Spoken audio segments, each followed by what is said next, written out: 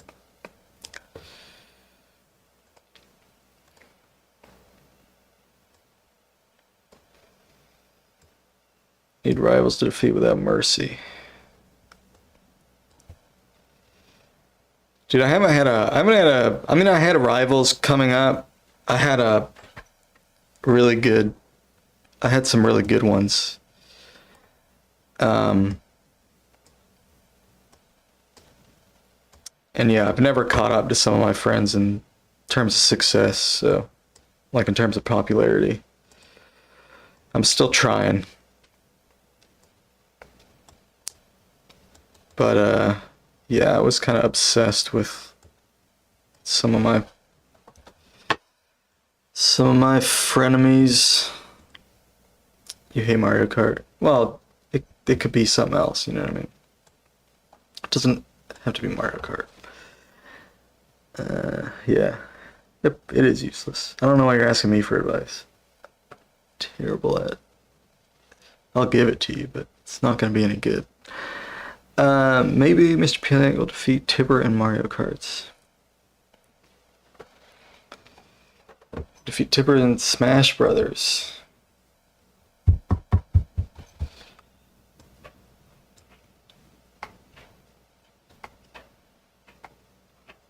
Oh.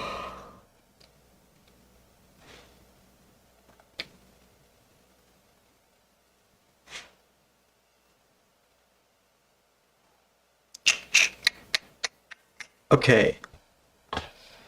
What am I doing? I'm gonna play with pitch grid. Here's pitch grid.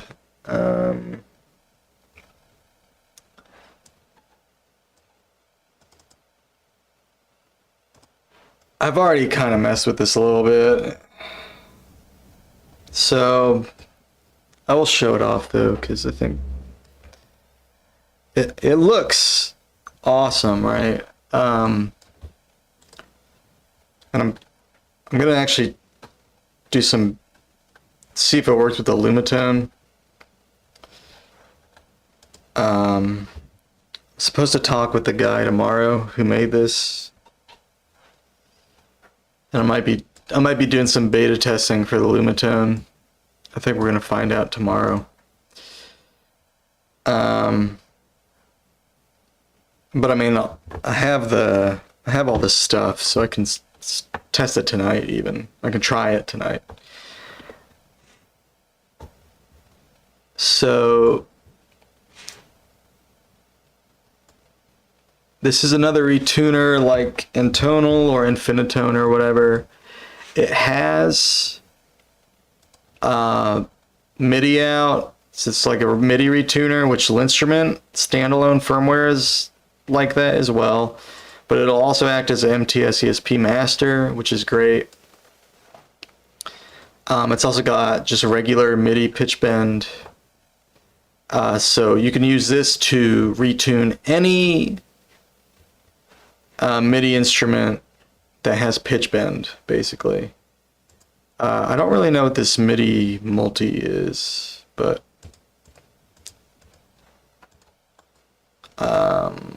anyway. So this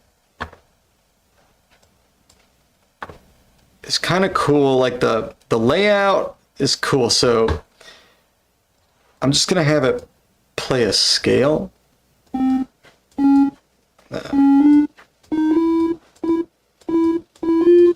Just to kind of show what it does. Let's go a little slower though.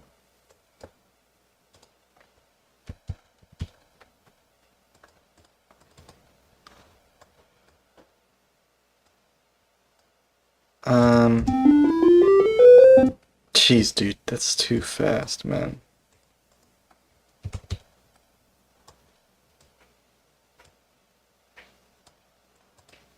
Yeah, I mean, if anyone who's not motivated to make music, but still wants to be productive, you just do it. I mean, that's really all there is to it. You just want to be in the habit of showing up. That's my serious advice. Not really to Paleo, because he already knows that, I think. And if you're looking for inspiration, that's a totally different question. But I think that shit is overrated. I don't think it matters if you're inspired. You just fucking do it. You have to be like a fucking soldier, man. You just show up and do it. And if you want inspiration, just listen to more music or learn something new, or I don't fucking know. I don't know how to be inspired. I'm not inspired. I'm the least inspired guy I know. So I was looking at the stars and say, that guy, God is my rival, and then you climb to the heavens and defeat them. What the fuck? Yeah, when you're first trying to get into something, and this doesn't just apply to music, it's anything. If you want to take anything seriously, when you first do it, you have to build discipline. And that takes a long time. Because, for many reasons, the main one being you suck ass at what you're doing, probably. For most people, that's the case. You suck ass at it. And as you continue to grow and work at it, you realize more and more how badly you suck. And it makes it hard to keep going. And you have to push through, you just have to keep doing it anyway, regardless of how you feel. Regardless of it's people say dumbass shit like, oh, believe in yourself, blah, blah. I mean, yeah, okay, sure, when you're like a baby, believe in yourself. When you're first starting, yes, believe in yourself. But after a certain point, it's not really about believing in yourself. It's just about doing it anyway. You have to treat it like a job. You just have to take it seriously and just show up. And then eventually it becomes a habit. And then I think eventually you kind of have to learn how to see it for what it is, which is just some fucking dumbass shit you're obsessed with doing for no reason. And then kind of have a sense of humor about it, because chances are, even if you show up every day, you're still gonna fucking suck. So, you know what I mean? It's just, I mean, when it comes down to it, what's even the fucking point of any of this shit? You're just gonna fucking die anyway. You're probably not gonna be a legend. I mean, I hope you will. It's possible. I'm not saying you shouldn't try, but there's a better chance. It's far more likely, because most people who do things their whole lives don't become legends for it. Most musicians die unknown. Even like professionals, you don't hear of them. They're just fucking people who do the shit. They fucking scrounge up gigs and shit, and they're fucking poor. Like almost every musician that I know that's a professional, that's how it is. Like none of them were like, oh yeah, I want to be a middling fucking nobody musician.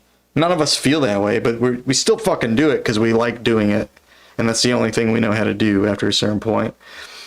And most of us give up along the way. That's the thing. The older you get, the fewer people stay in it. And it's kind of crazy who does stay in it, because it's not always the talented people. In fact, a lot of the talented people quit because they get a little taste of success and then it doesn't go as far as they wanted it to. And so they get unhappy, and the little success that they had goes away, and they don't get the ego boost anymore, and they can't handle it, so they just quit. A lot of the people who stick with it, they're the people who never get even a fucking taste of fame. They're really fucking mediocre. That's just what they do. That's just what they do. It's your fucking local yokel. You can go find that motherfucker playing at your local bar every fucking Friday, Saturday, whatever, man. There's a million of them, and they're real fucking musicians. That's who most musicians are, man. That's the majority of them. They're just fucking average ass people, man. There's nothing really that glorious about it. You know, some people think it's cool, but mostly it's other people who want to be musicians. So, yeah, at that point, it's just a fucking habit. It's just what you do. It's just a way of life. And, Yeah, I mean, it's not any more serious than being a farmer or being a pharmacist or whatever, you know. It's just a living. Uh, Mr. Grodorn is dispensing incredible and infallible wisdoms. Fuck yeah. Fucking take that.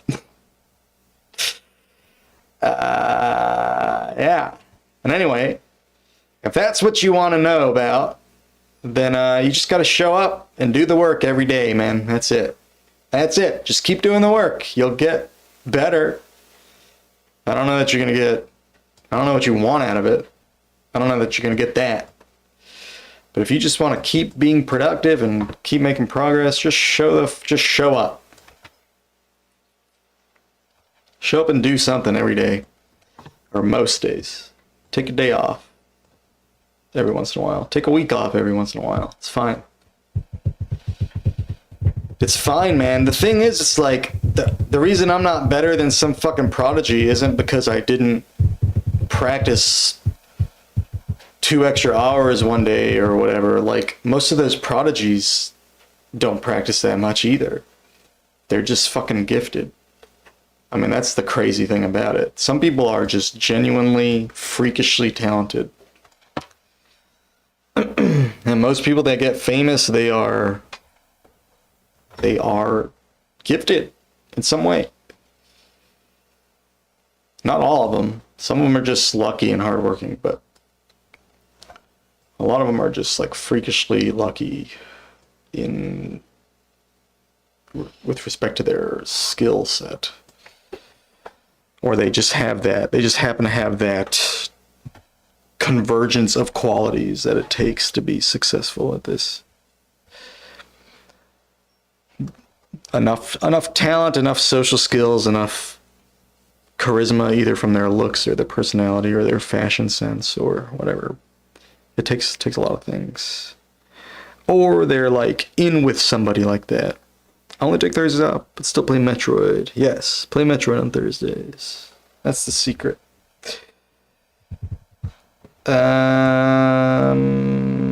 Okay.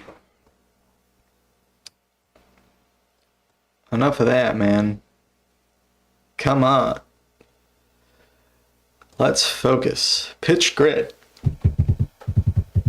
It's hard to focus on this thing because I'm not gonna lie, I don't know. I like infinitone. I want to see if this is gonna work with lumatone though. Hey, Delta Quartz, what's up, dude?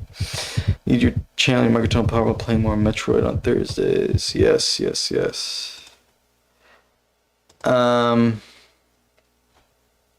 So yeah, it comes with all these preset things. I think this looks really nice. And honestly, it looks kind of like this fucking guy right here. The Micro Freak. Which is cool, I guess. And you can take this, there's a bunch of knobs on here. So you can stretch the octave.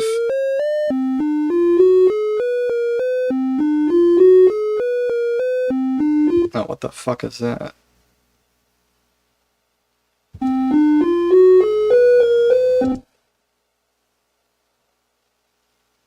Are you kidding me, dude?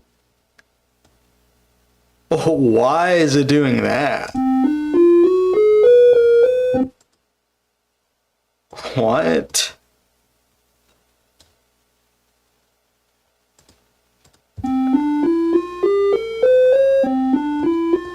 It says MIDI MPE most powerful and it doesn't even work. What? Okay. Yeah, exactly.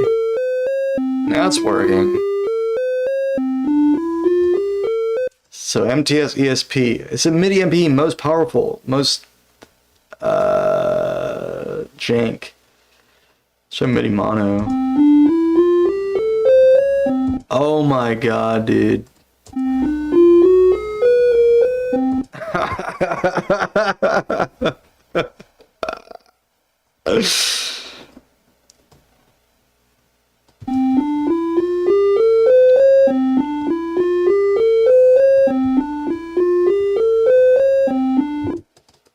Why did it do that?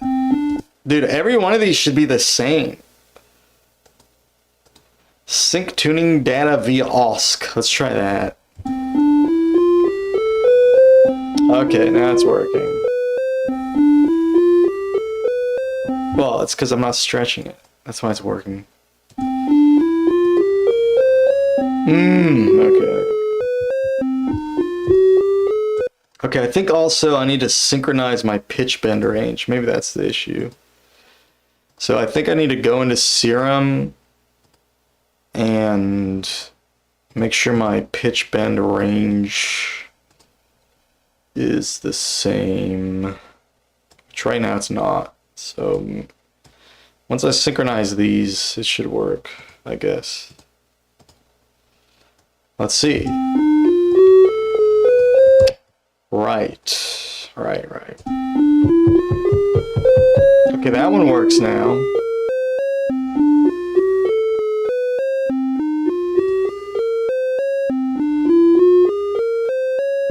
Okay, well the empty SESP works regardless.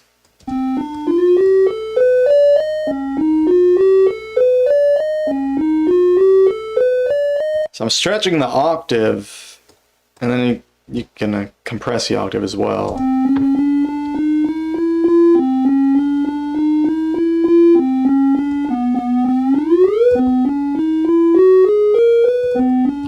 Okay, the other thing you can do, you can just change the number of steps right here.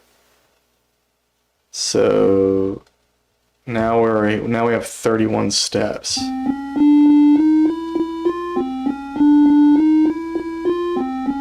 Okay, I don't know what that even means though. It says 12 31 steps. What does that mean?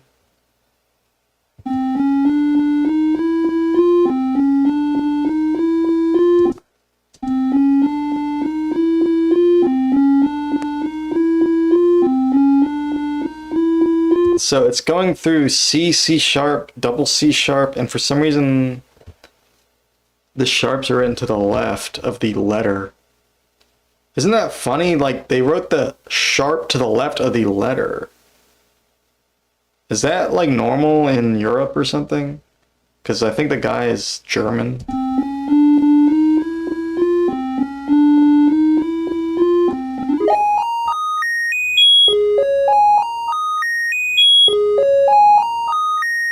That's kind of cool. If you shrink the step size, you get these.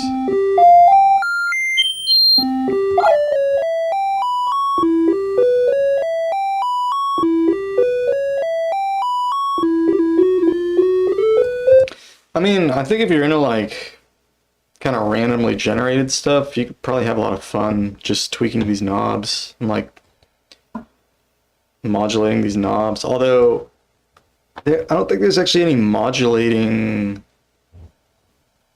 I don't think there's any onboard modulators. If you have like Reaper and I'm pretty sure like Cubase and Ableton, I think a lot of DAWs will let you just write in all your automations, but yeah, I don't think there's any like native support. Like there's no LFO on here, which Infinitone has that kind of stuff in. I can't remember if Intonal does. Isaac Brock, Coded Wisdoms. Who's Isaac Brock? Is that the Modest Mouse guy?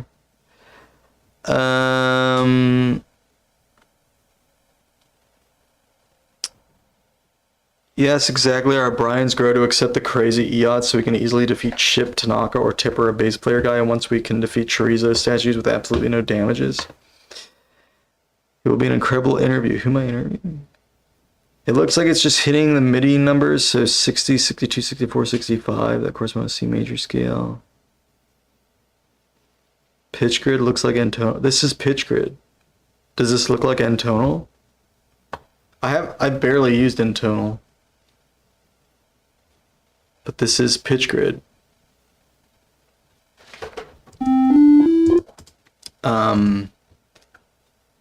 So let's see. Save preset. No. How do you just change the tuning?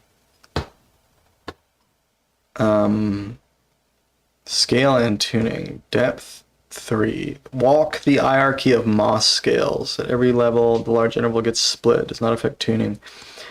The layout, the design of this sort of reminds me of Will Sonic. Another thing is, like, this doesn't take Scala files for some reason.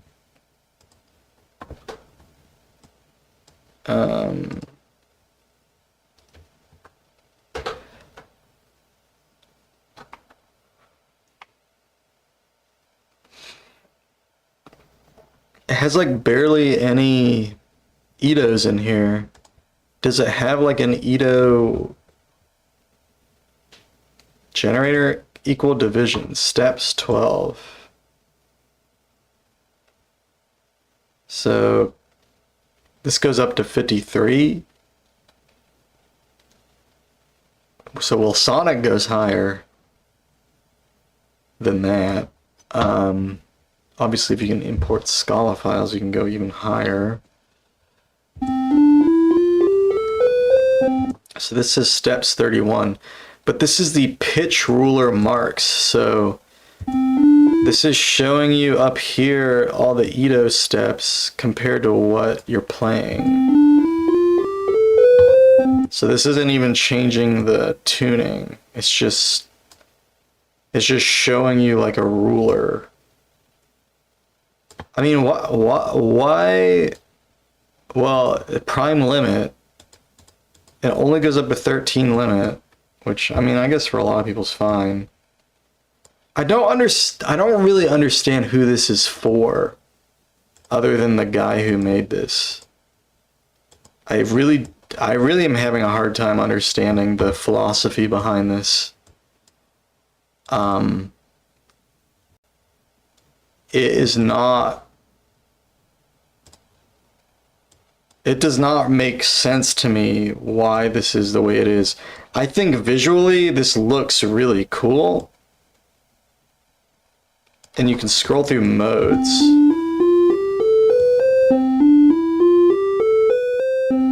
But the scrolling just changes visually what's happening here.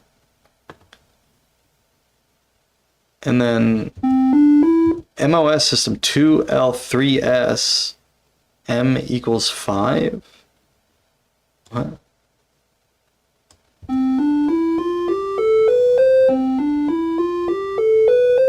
Mode offset.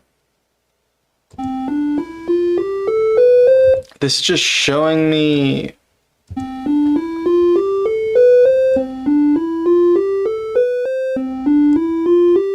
different modes. Why do I want to see that? What is, I mean, I don't get it. 15 steps, and then it adds double flats.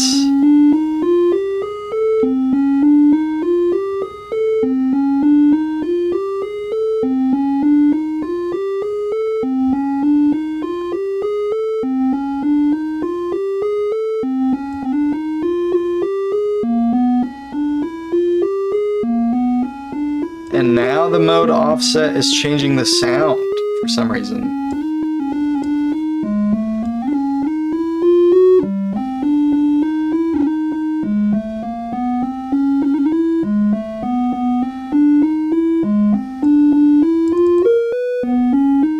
So if it's set to 12 steps and the mode offset does nothing.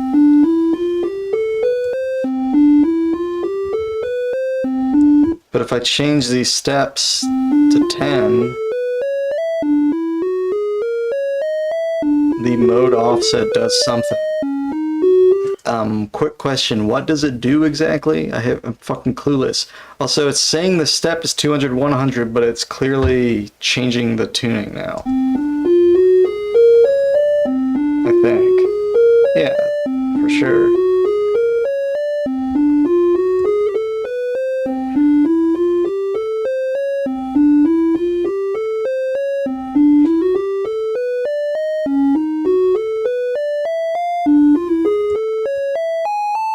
Maybe not. Is it?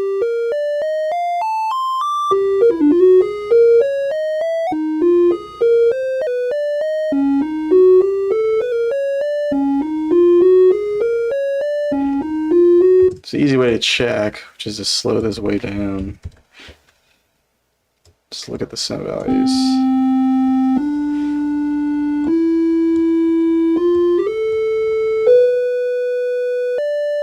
Okay, so it's not even changing the tuning. It's just changing the scale.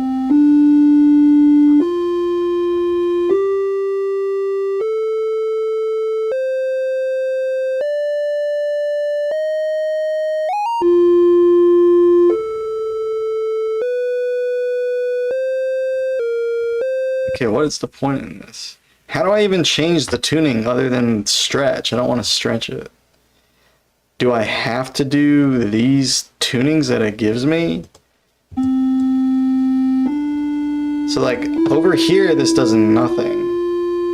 This button just changes this so you can look at it. I don't know why you would want that.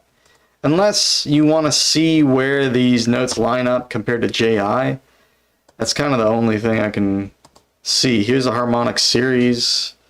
We can see where this lines up with the harmonic series.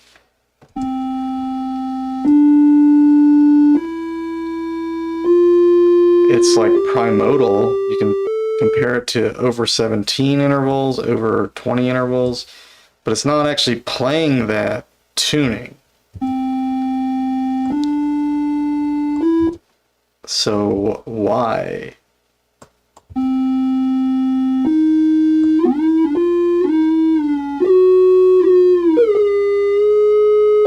So the skew is changing the tuning now, right? Yes, for sure. I'm reading the sound values now. Looks really cool to me, but I haven't managed to wrap my head around what it actually does. Only Edos are just intonations. Hey, Thoughtport Max, what's up, dude? Dude, I'm actually a fan of your channel, man. I've watched a couple of your sound design tutorials. I play linnstrument as well. I think we've chatted before, actually, but it's been a while. Yeah, I'm trying to figure out what it does, man. It's supposedly a retuner.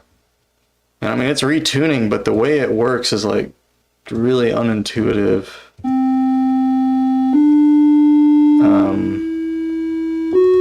It's got this optimize button, but it's not, doesn't seem like it does anything.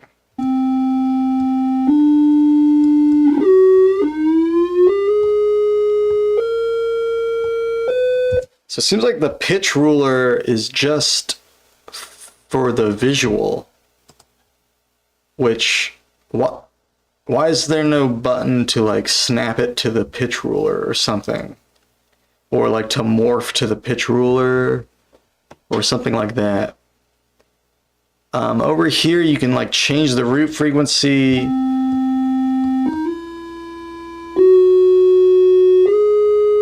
You can change the depth of the MOS scale, but I think this is also just aesthetic. Maybe not.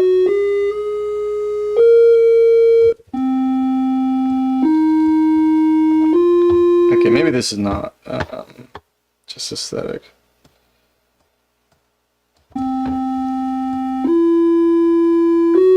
It says does not affect tuning, but it's clearly affecting the sound. So like the buttons are not even...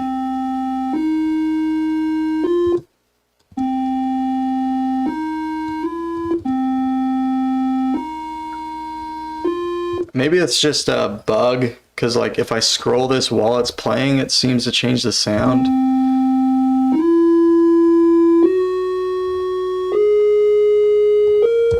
But if I leave it on, I think it's just the same, regardless. Speed it up a little bit.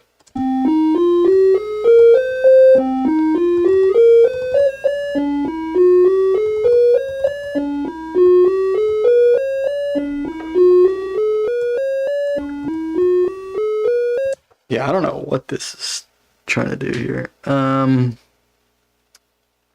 The thing at the top says 12. Yeah, you can load other tunings for sure. It's got presets. It's got 12 tat, 432 hertz, Pythagorean.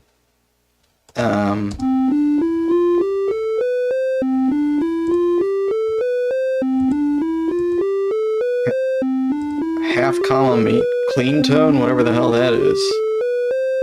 Clean tone. Looks like close to 17 Edo.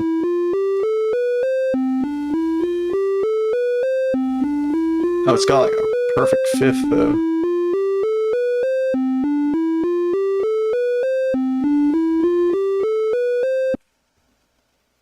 Oh, small step 120, 190.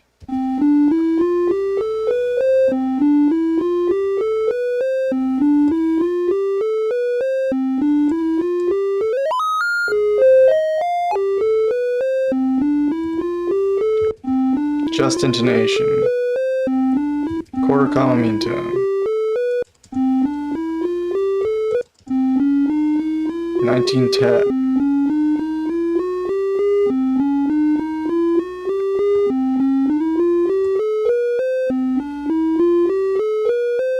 So there's the 12 tone. So if I go to 19 tat and shrink the steps to 12, it will give me like 12 out of 19, I guess. I wonder how it distributes the chromatic notes. Because that might be interesting.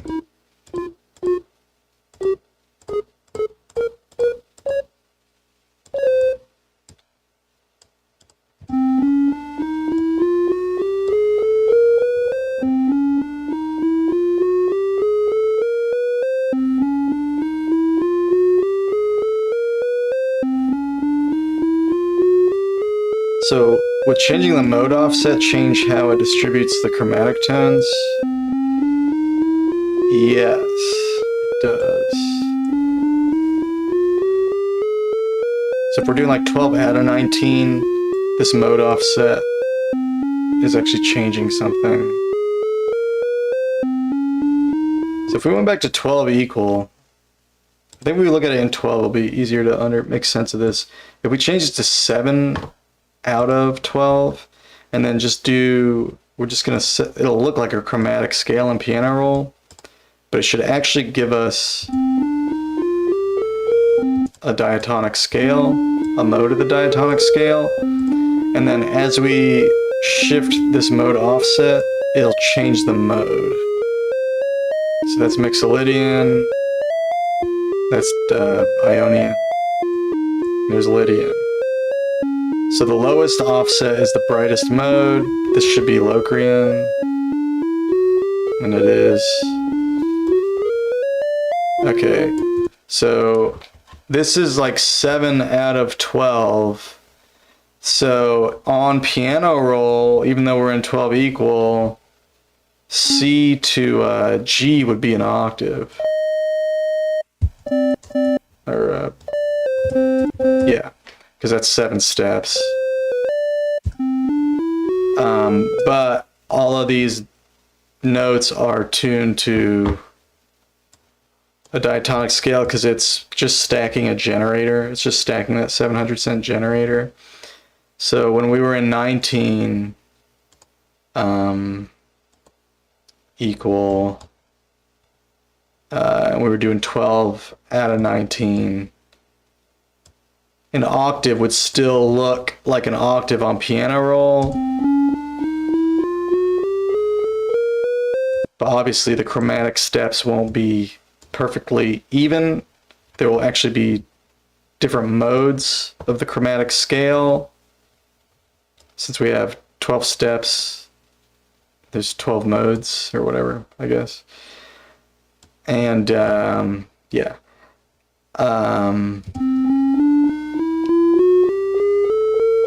And just like when we were looking in C, I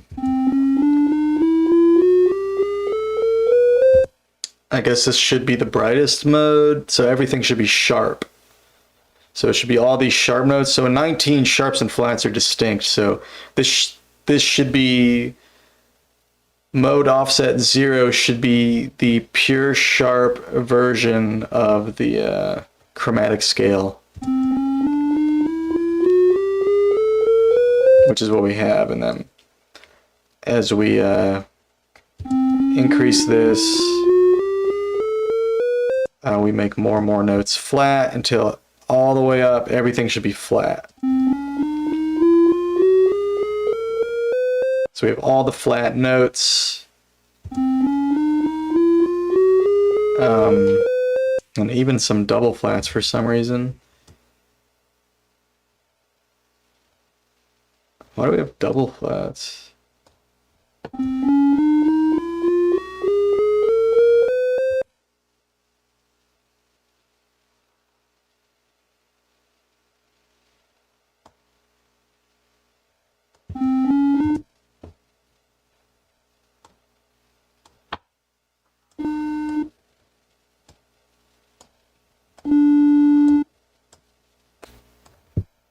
Double flat is the same thing as D sharp, right?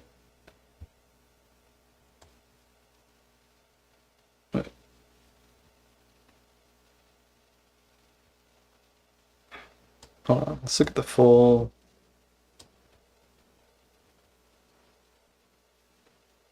C sharp. Oh, if it was D. E double flat should be D. It's got this keyboard on the bottom, but it's showing you a normal keyboard, which I guess makes sense. It'd be cool if you could customize this keyboard so that it would make sense, like give you the both like double accidentals. Sounds like my Game Boy lost battery juice. E double flat is D sharp. Oh yeah, that makes sense. Alright.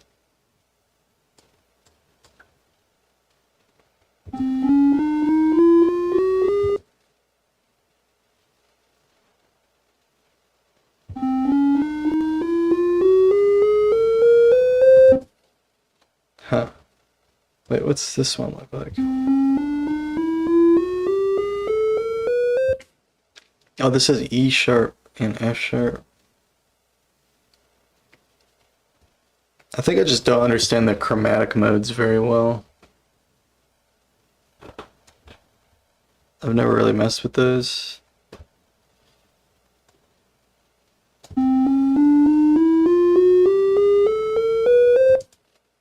So this is like Lydian. Oh, so is this one. It's kind of making sense now. So this is Lydian with an E sharp. And then it's Ionian with everything sharp.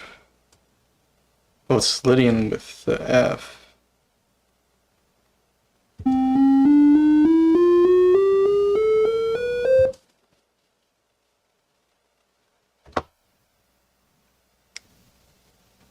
Oh yeah, E sharp and F flat are the same note in 19.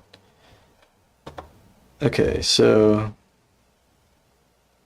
is the next one A sharp becomes B flat? Yes, okay. I have some kind of intuition for this, but I don't really get it. Well, that's circle of fifth, so I guess the next one we'd get would be E flat, and then we get A flat, and so on. Okay, I'm sort of putting it together, but I think the E sharp and the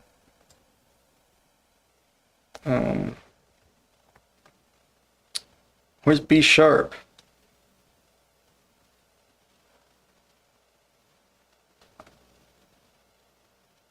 Isn't there a B sharp in 19?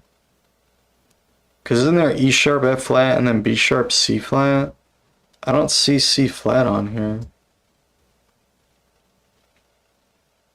Oh, there it is.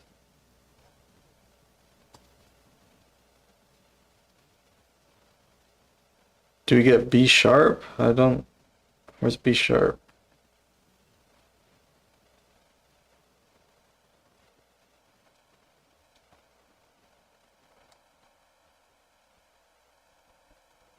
Let's go back to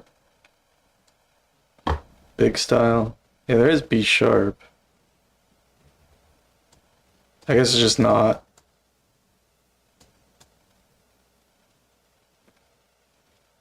Did I miss it? I guess it would be in here if it was in here at all. So we get E and E sharp. Well, that makes sense, I guess, because the limit of the sharps would be the 5 sharps that you would have in 12. The limit of the flats would be the 5 flats that you get in 12. So you wouldn't have C flat in any mode either. Why? Why do you have C flat? Wait, oh man, no, I guess I don't understand it. You have double flats too. Why is that? Why do you have double flats? But you don't have... Well, this is Locrian. Alright, so you would have to have all those flats. Is there Locrian with the naturals too? Yeah, that's right there. And that has C flat in it. I guess if you want one more. So there's Locrian with the naturals. So that'd be chromatic all flats. Huh, that's kind of interesting. Anyway, I'm kind of going off on a tangent. I don't understand this.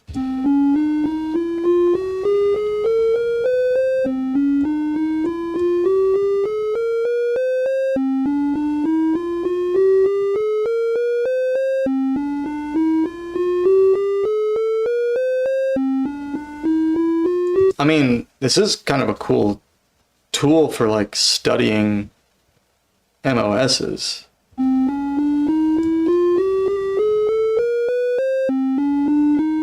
will say that.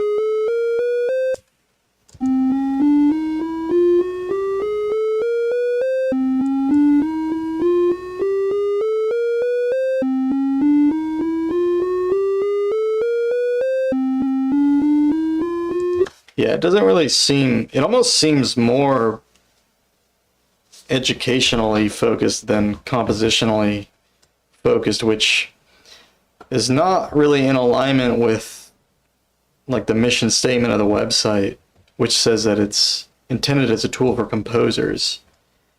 I don't really know, like the reason I haven't looked at the 12 chromatic modes in 19 is because honestly, who gives a shit? I mean, what am I going to do with that? But I mean, it is interesting. It is interesting for sure. And I guess if you want to just, if you're really into MOS, which a lot of microtonalists are, I think this is a really cool way of seeing it and representing it and playing with it. This is the sharpest mode, and then here's the flattest mode.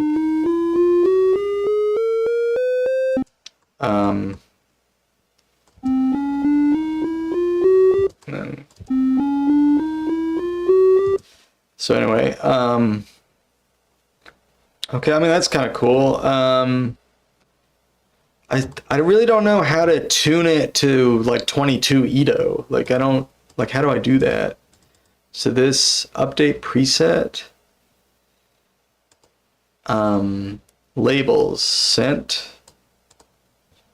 So now I see the scent values, frequency, scent, deviation. Oh God. Snap to ruler marks. Oh, so you can. So the pitch ruler can matter. So if I go to harmonic series, I can set this to some prime mode. Then I can click this snap to ruler marks.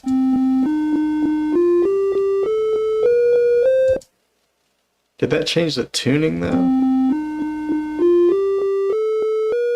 because I hear a bunch of redundant notes. Let's try, so this is a 7, no, it's 12 note scale. Let's go down to a 7 note scale.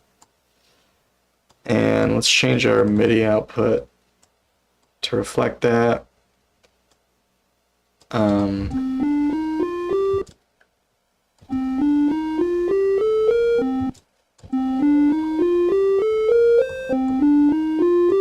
Okay, so we're in 19 right now, but if we click this snap,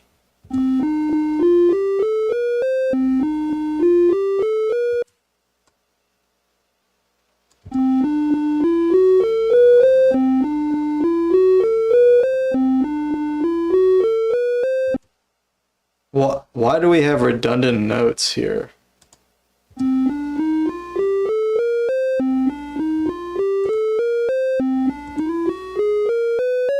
It's definitely changing the sound. Wait.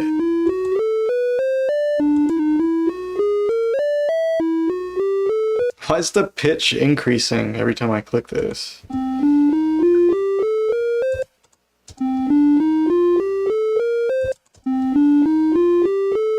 So it seems like if you do stuff while the MIDI is still playing, it's kind of jank.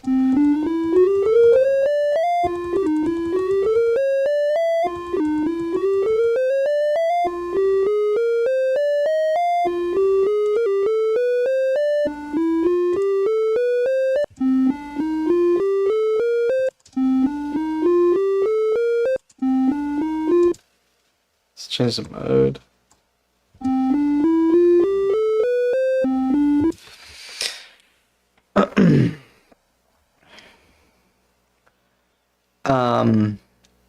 Number 19 got flat in the 3rd ranking of the halftime. C flat is 7 gens down, so that works if you're making 12 tone rank 2 temperament like that. Can you click where it says generator and manually change it? So you can 12 tone rank 2 temperament with the generator, 19 is 5th. Mode offset saying whether you want to go to 11. Yeah, I get that. I didn't really understand how it was gonna, how the notes were gonna play out. But yeah, that is the case. So yeah, if you're in this mode from your root, which is C, you're stacking 7 generators up. And then if you're in this mode, you're stacking 7 generators down. So yeah, I didn't know how that works in the chromatic scale, but that makes sense, because if you went down 12/5 from C, you'd hit all the flats, and then you'd start hitting double flats like right away, because you go C, F, B flat, E flat, A flat, D flat, G flat, C flat, and then F flat, and then B double flat, E double flat, and so on.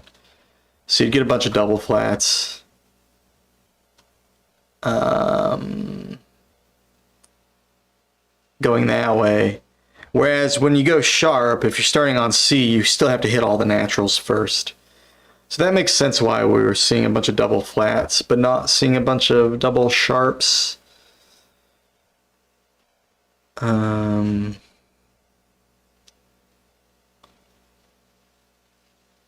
But you would still see, yeah, because I guess if you went up 12 from C, C, G, D, A, E, B, F sharp, C sharp, G sharp, D sharp, A sharp,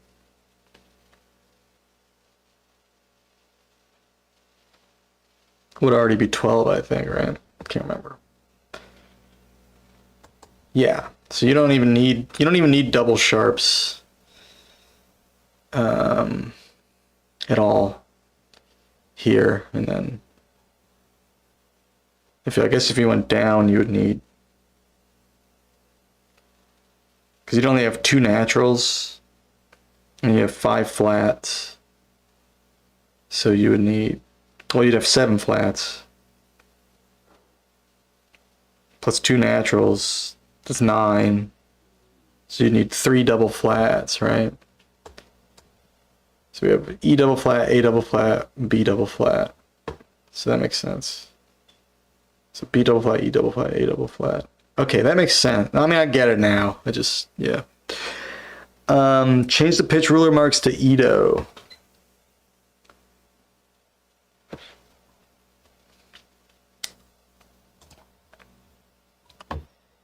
So we can snap to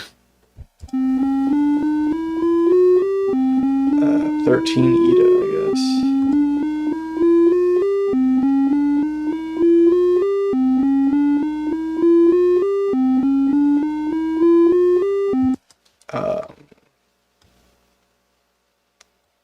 Hold up. Just a second there, fellers.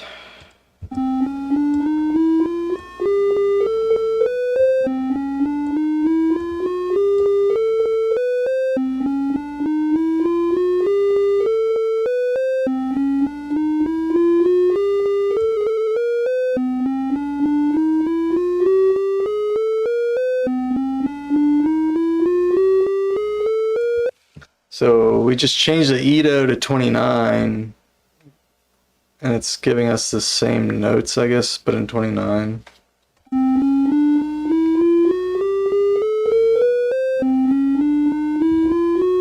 I guess. How do you just change the tuning to 29?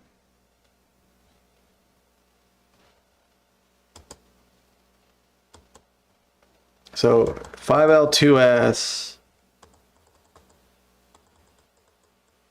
skew. So skew changes the size of the generator.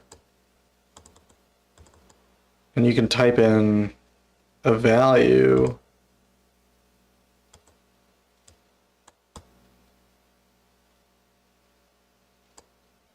Type in these values.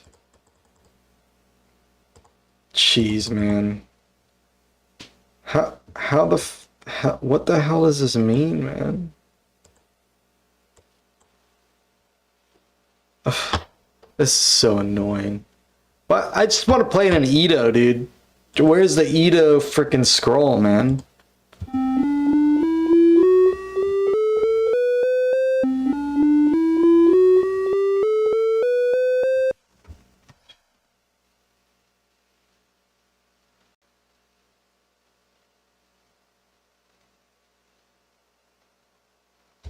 Change steps to 29?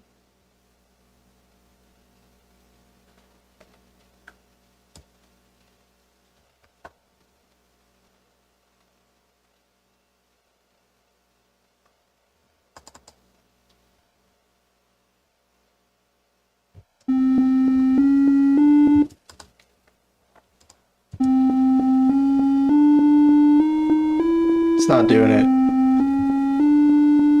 Try VCA, that's a really good idea, actually.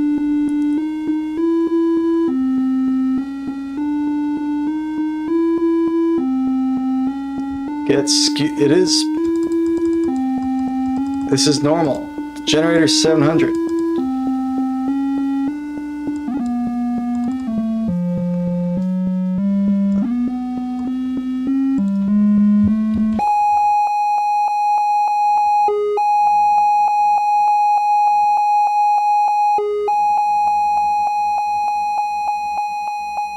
It's that one, dude.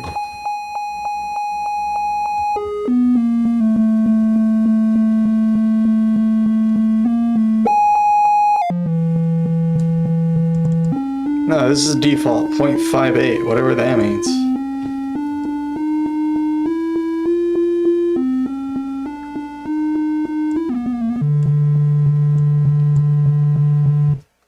One is an octave. 1 is an octave, so whatever this number is, it's a percent of an octave. So 0.58 is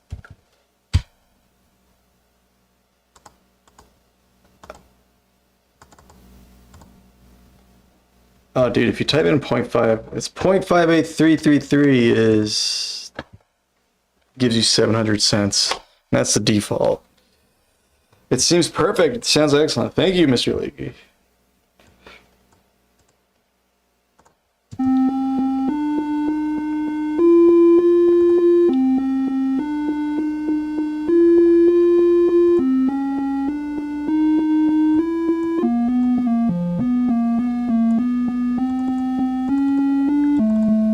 Dude, should I just send? I should just send him this stream.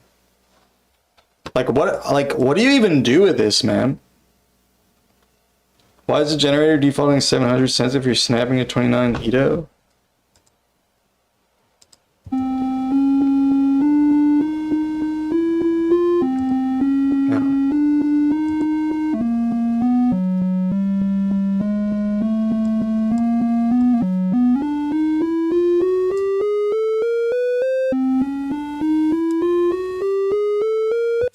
It's not in 29 Ito, it's in 19 tet. Apparently composers only want to use 12 tet, Pythagorean, quarter comma mean tone, and 9 EDO.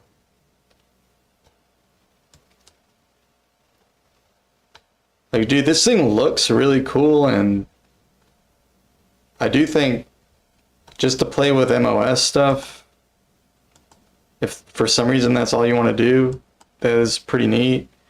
But I mean, who wants to pay $100 to do that?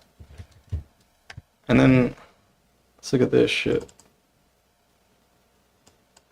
Look, will Sonic, does it look as good? No. But I'm pretty sure it does, like, all the same stuff. Well, pretty sure it does similar stuff.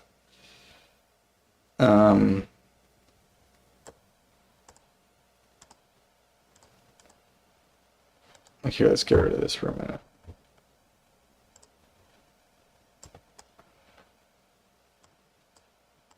Whoops. No, come back.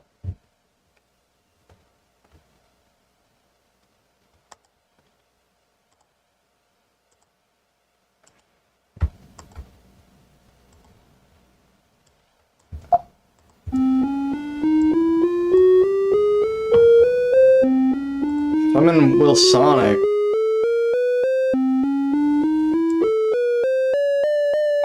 you can just drag the generator.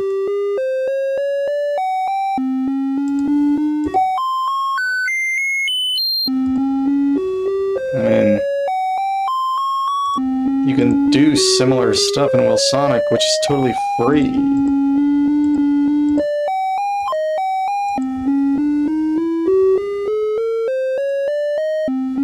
I mean, look.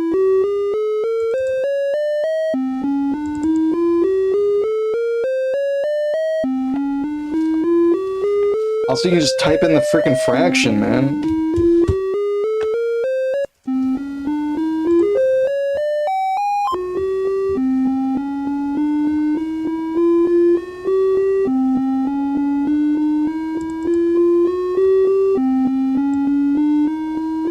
You switch the mode.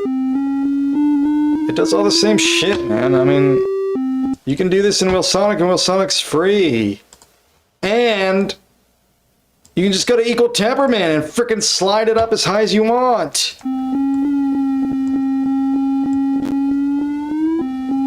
Will Sonic, $0. Does it look fucking cool? No, it looks terrible. It's got the worst fucking look I've ever seen.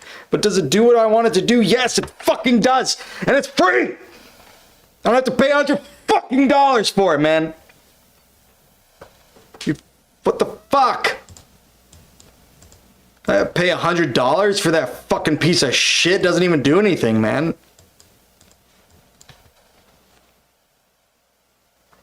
Alright, let's test out the mapper, man. There's also a mapper. Dude, I hope he never watches this stream.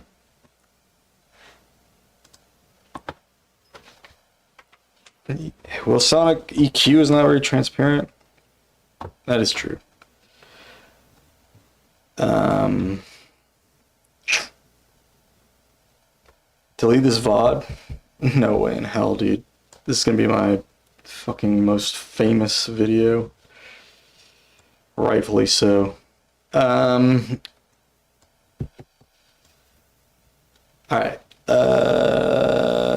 Where the hell's the thing, man?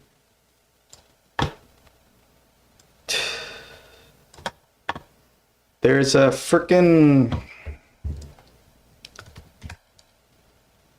pitch grid mapper.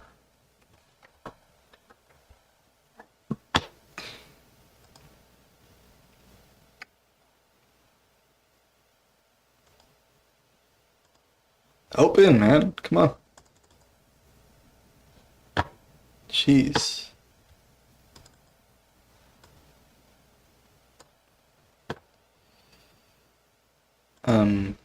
Anyway, I'm supposed to talk with the guy tomorrow. Maybe you can explain some of this shit. Okay, so this is supposed to work with linnstrument. The guy said he's looking for people to test it on lumatone. I'm gonna try to do it on lumatone tonight, and then we'll see where it goes. But it would not work with the linnstrument. I already tried it. I'm not saying that it doesn't work with linnstrument, because I have custom firmware on mine, and I think it just won't play with the custom firmware I have. So I don't think I can test it on the linnstrument unless I delete my custom firmware, which I'm never going to do. But it has a computer keyboard mode, which you should still be able to like figure out how this thing works. So basically, I can tell this to read pitch grid mapper as my MIDI input.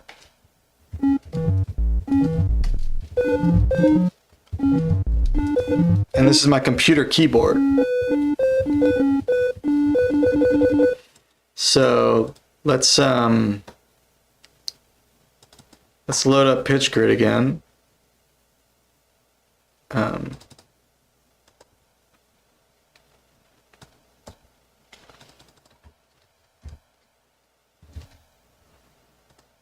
Let's get rid of Wilsonic.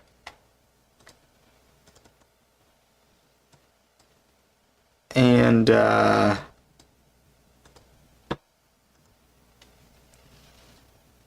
make sure this is working.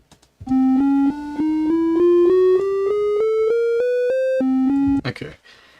And let's see, so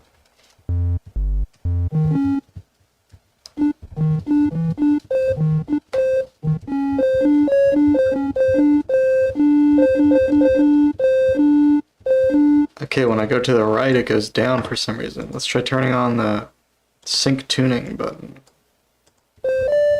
Oh, there we go.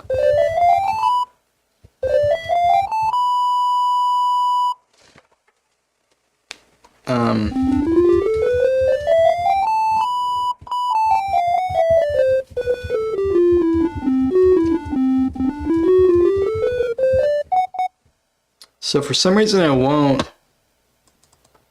I can't play these notes.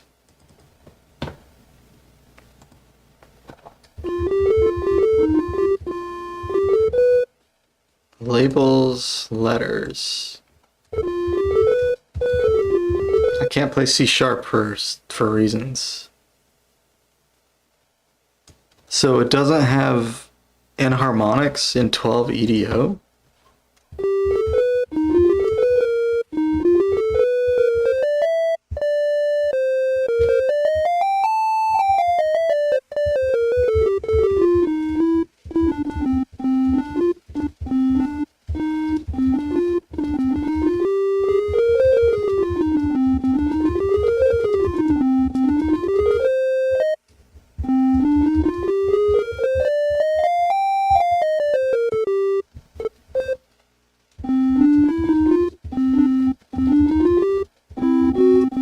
There's no G# in this for some reason.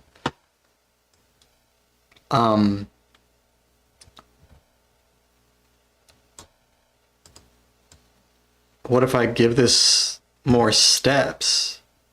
But then it's not gonna work right. So, right?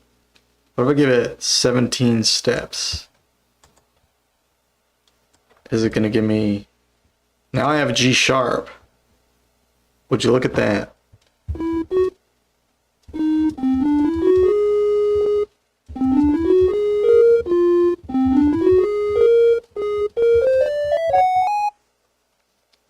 For some reason it doesn't know that these are the same note, man. Why wouldn't it just know that?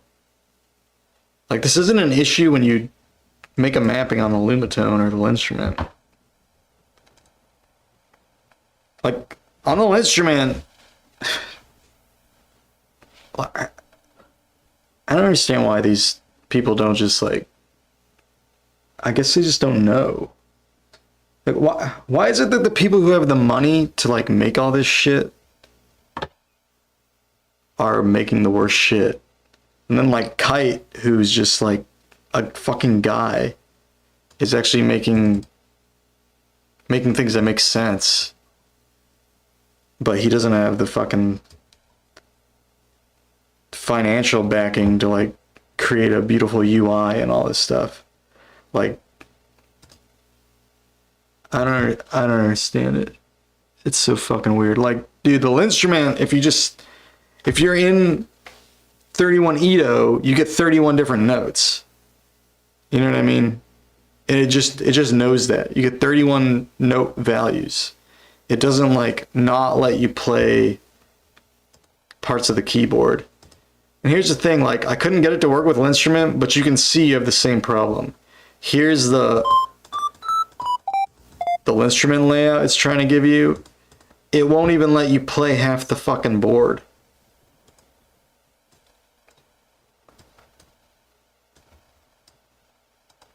Even if I extend this up to 31 steps,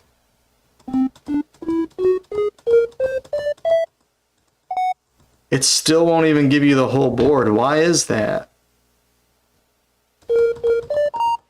Like, who wants that, man? Like, it should just give you, if you're in 12, it should give you 12 fucking notes. It should just know that. B flat and A sharp are the same note in 12. And, like, there's just ways that works. Like, it should know how many pitch classes you have in your tuning. And this doesn't know that. It doesn't know that.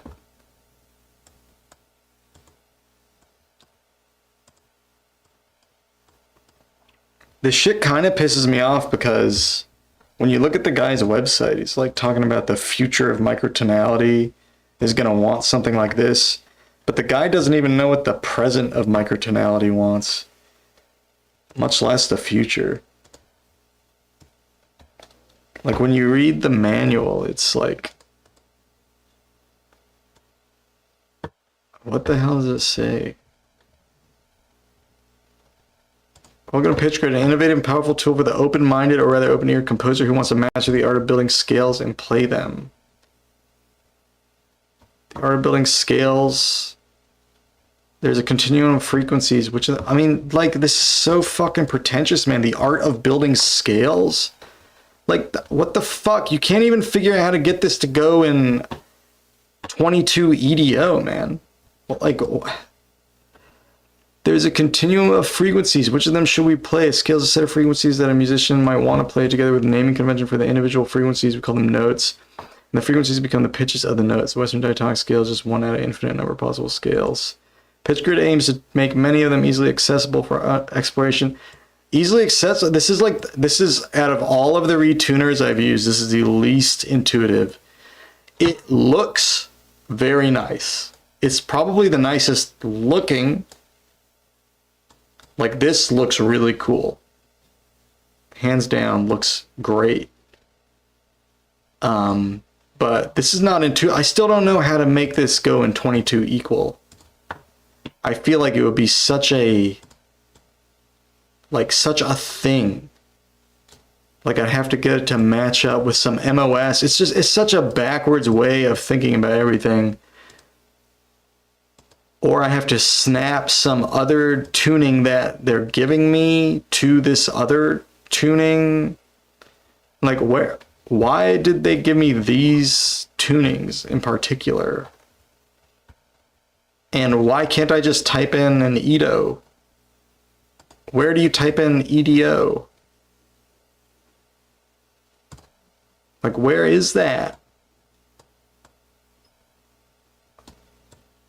And he also says, like, he doesn't want to take Scala files because it's, like, not where the future of microtonality is going. Like, what are you talking about? It's just bizarre.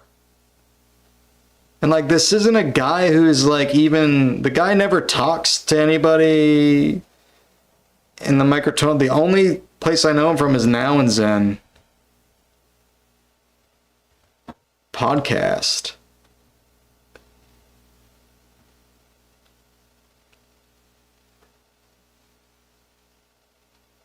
Pitch ruler shows ruler marks interest.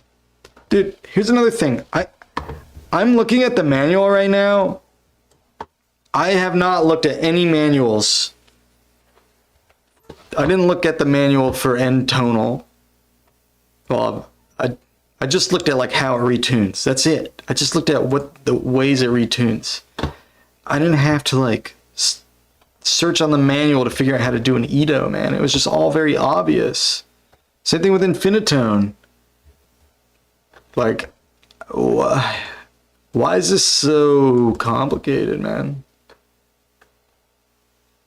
And why is it like so obsessed with MOS? I don't get who this is for. I feel like this is for the guy who made it. And then we're looking at the linnstrument layout generator. F, J flat. What the hell are you talking about? J flat. E? What the fuck is this, man? Why'd it say P and L and Q?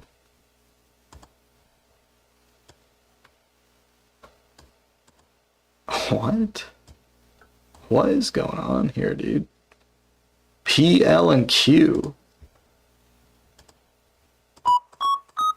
O flat. What the fuck is going on here, dude?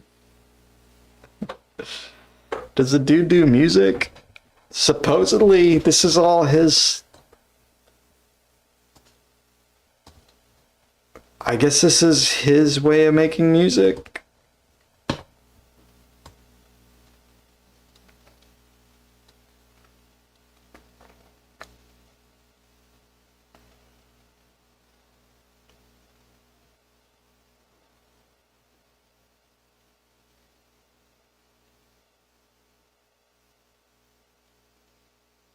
I feel weird because I'm supposed to talk with him tomorrow. And I feel like I'm just going to tell him that I really don't like this program. I don't know if it's even worth wasting my time telling him that. Because I have to like get up kind of early. Maybe I should just tell him in a message. Just cancel. I don't know.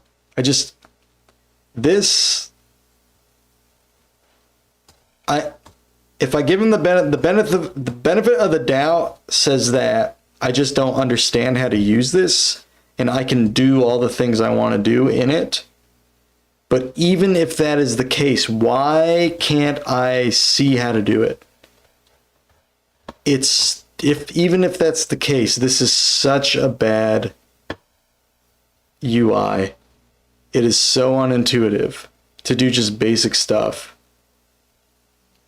Worst case scenario, this is some guy with a little bit of money who's casually interested in music, who's trying to milk the microtonal thing. And he understands how to make things look pretty, but that's about it. I mean, obviously he understands MOS well enough to like get the step sequences, all this blah blah blah.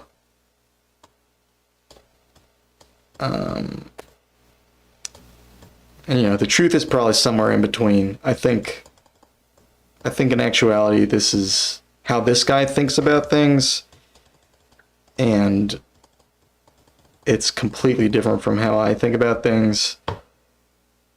Maybe this is good for certain people.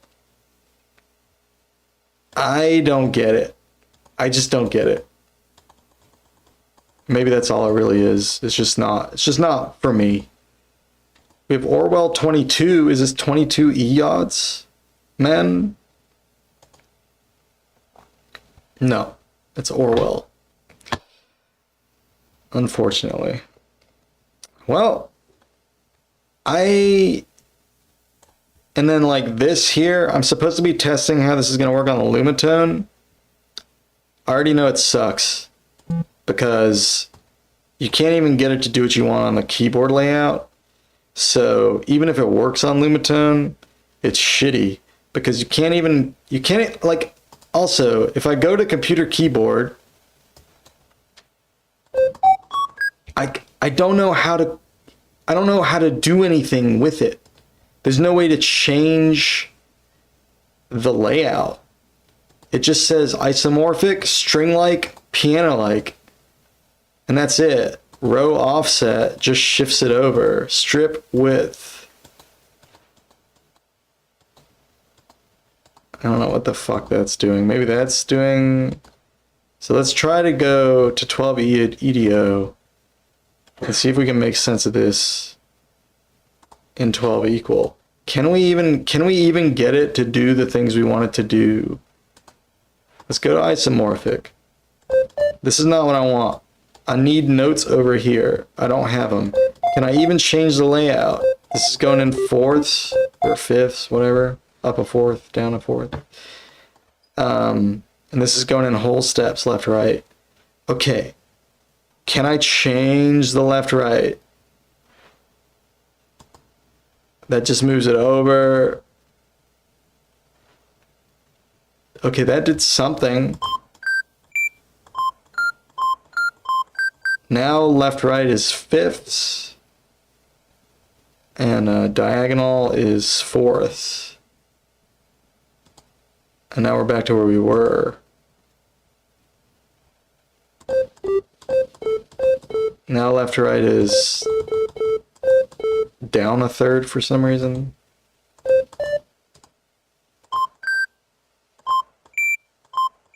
Okay, it's doing something.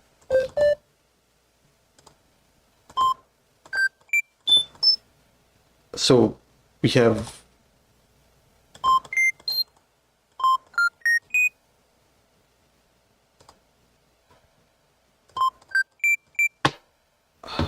rotate. I mean, that's interesting. I can rotate it.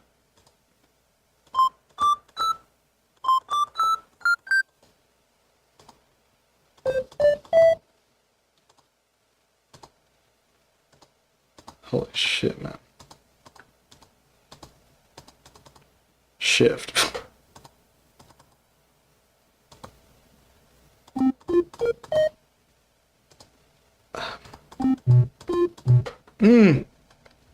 Okay, why can't I type in the number of steps this goes left or right, or number of steps it goes diagonal, or generators, whatever. Even generators would not be great, but it would be better. At least I could specify something. Also, there's nothing on here that says anything about colors. Can I not do the colors the way I want it? The notes are only flat and sharp. Does it have ups and downs? And the colors seem to just correspond with the note names. C is always pink. My naturals are always blue. But why is B gray? I don't even understand that. What is that? What do the colors even mean, man? Why is flat 7 blue? how do you change the fucking colors, man? This thing sucks!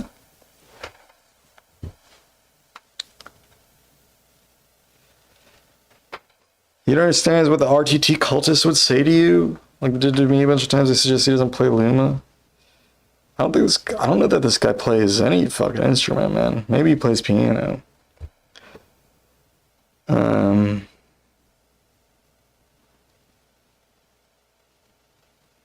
Starting to maul over this. I'm not even the one testing it. Dude, you can test it. It's just a free demo. If you're curious. I mean, maybe you can make sense of it. I mean, maybe you would get some use out of it.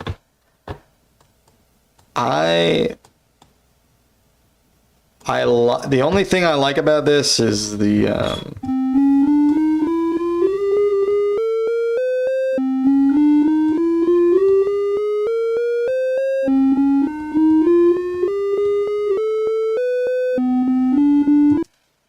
like you can kind of tweak this. The only thing I like about this is the knob that you can change the generator size.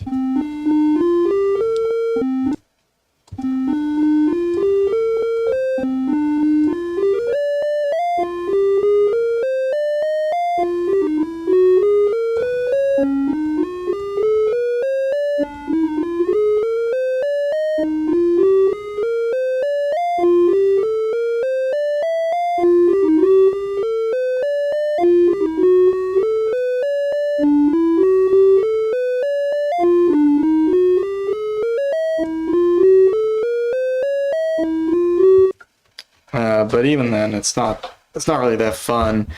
And yeah, it doesn't have like Infinitone. You could do this, and then you could save it as a tuning, and then you could set the tuning as a trigger, like a MIDI trigger for that tuning. Like Infinitone makes sense. You can like do whatever you can basically do anything you want with it. You can morph between two tunings. It's like $150, I think. Let's check Infinitone's price. This thing he's asking $96 or something for. Infinitone is $150. Like, dude, I know that's a little expensive for a retuner, but it has a synth in it. It has LFOs in it. You can morph between tunings. It's crazy what it can do. And the synth actually sounds pretty good. And Tonal is like the same price as this. And Tonal does all the retuning that this thing does, but it also does Scala files. Also, the layout makes sense. And Tonal's not my favorite, but I mean, it beats the shit out of this thing. I don't know if it does all this Moss stuff, but I wouldn't be surprised if it does.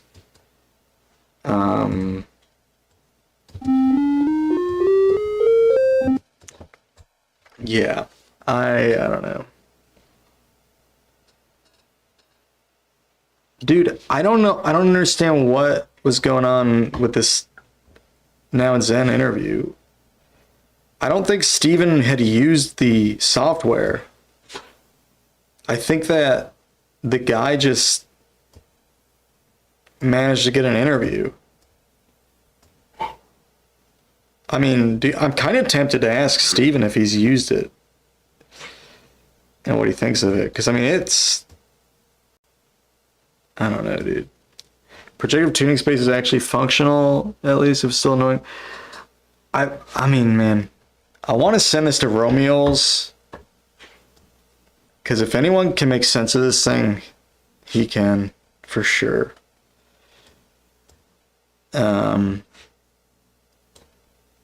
But yeah, I'm not gonna lie, like this is kind of like annoying me. Like I'm kind of pissed off about this. I mean, I know it's kind of a weird reaction, but this feels like, maybe I'm looking too deep into this, but this feels like, I don't know if pandering is the right word, but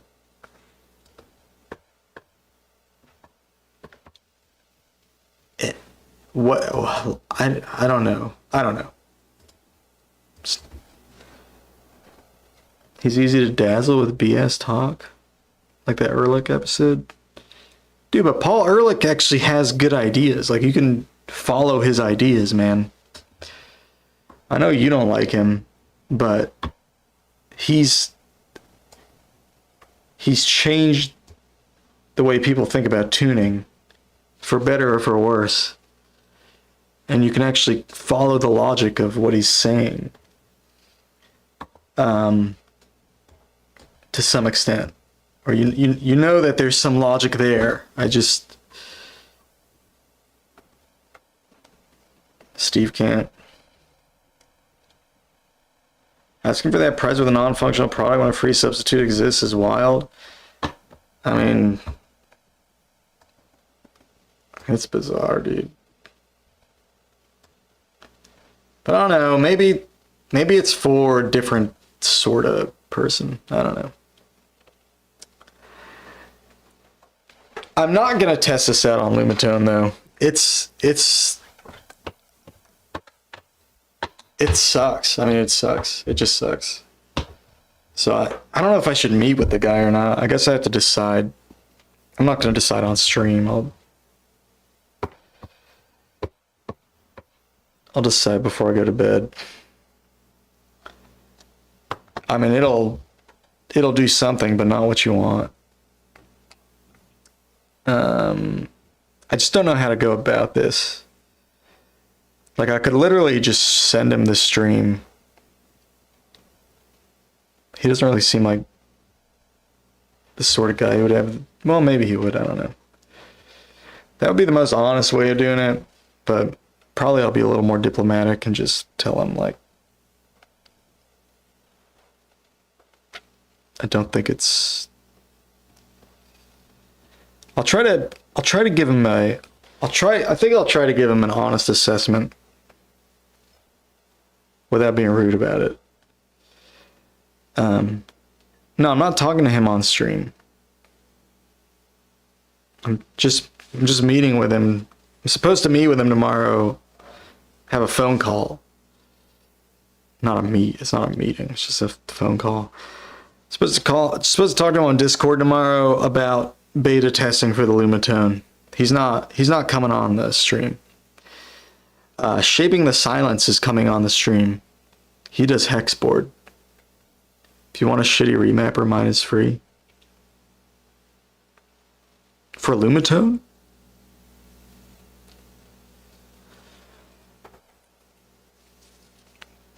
Dude, Kite's linnstrument firmware is free, and it's fucking sick. Like, it's perfect, man. The thing is, people don't, like, linnstrument's not as popular, and for some reason nobody that I know who plays linnstrument wants to try the firmware. But I mean, it's literally like, you can't ask for, it's like you couldn't make it any better. To use this to you. Like, if you want to play in different tunings, play different EDOs, it's not just EDOs. You can just make mappings with it. You can make any mapping for any number of notes you want. So you could do, if you had like an 11 note scale, you could make your own mapping for it and color code all the notes. And then you can, like, condense the scale, like you can change it so it does subsets of your scale and all kinds of crazy stuff. Like, it's insane what it does. What I mean by mapping is, like, when you look at the linnstrument, it colors all the squares depending on what the note is. You mostly do JI? I mean a layout.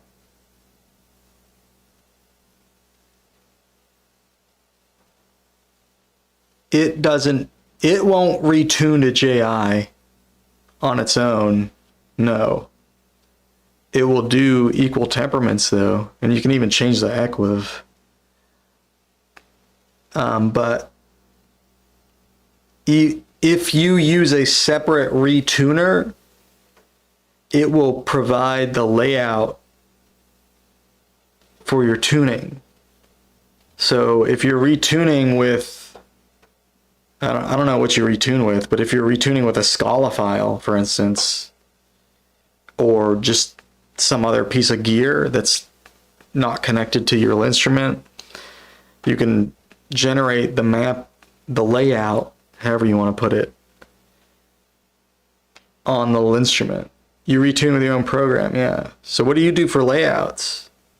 Do you have a layout generator too? I mean, I'm not saying you need it. I'm just saying that's what it does. You don't need to remap.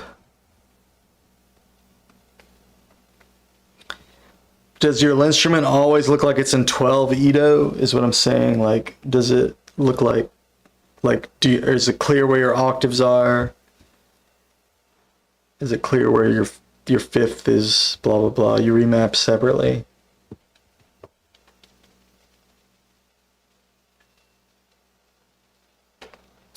Well, yeah, I'm saying this will do it all automatically. So like if you know, whatever your scale is, you need the lights to it from your code. Oh, I see. You send the lights to it from your code. Well, you don't need it. You've already coded it all yourself, but for those of us who don't code everything, it's great. And you could, I mean, you don't have to do Edos with it. It's probably most convenient if you're doing Edos, but it can do any scale because you can have it just output MIDI. So it will just output the MIDI step, and then you have whatever Scala file or whatever for whatever tuning you want, and it'll just do that. So, but if you do play in Edos, it'll actually retune everything for you.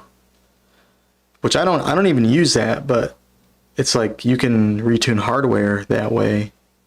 If it's MPE, or you can just do mono stuff. It's just, all I'm saying is that I've messed with that instrument firmware, and it wasn't that hard to learn. You can do so much with it.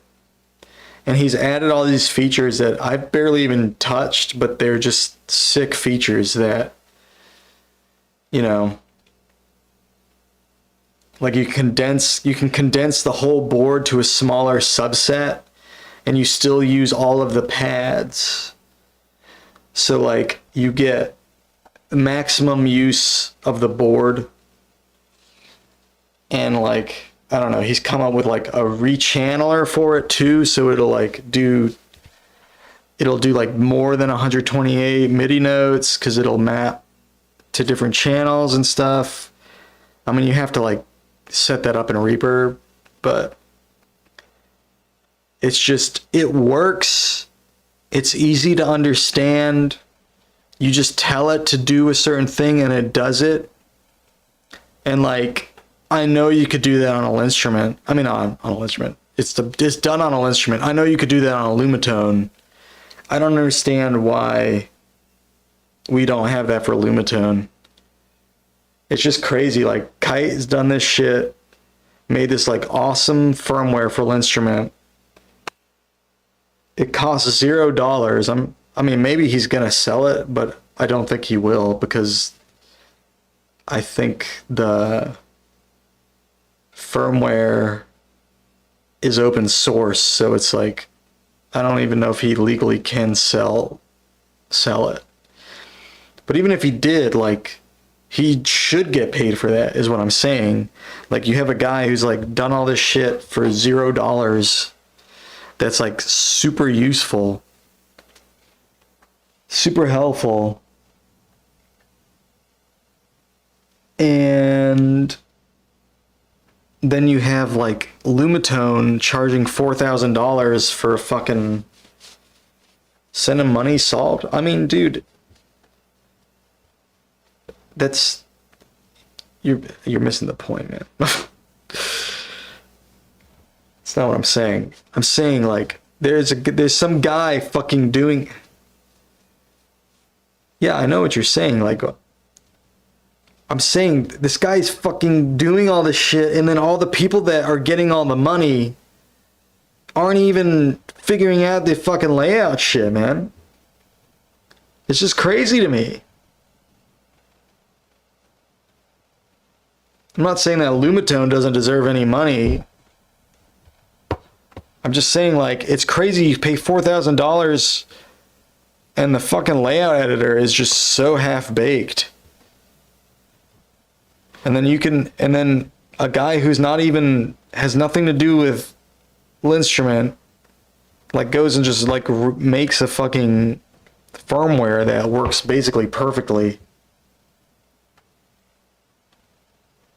for $0. It's just crazy how the world works.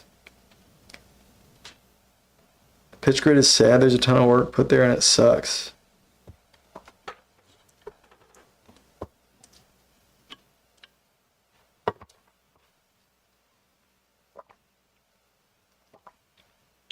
Dude, I have to bug Romeo's about this.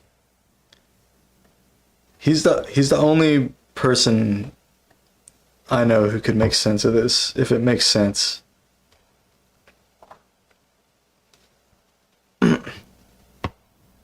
If Romeo's understands pitch grid, I'll say, well, at least it's decipherable if you have a Romeo's type brain.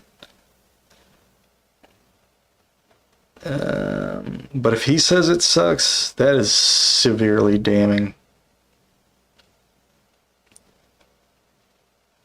You know, the time to make your thing look so nice and has so many features. Alright, I need a snack. I'm getting hangry, dudes.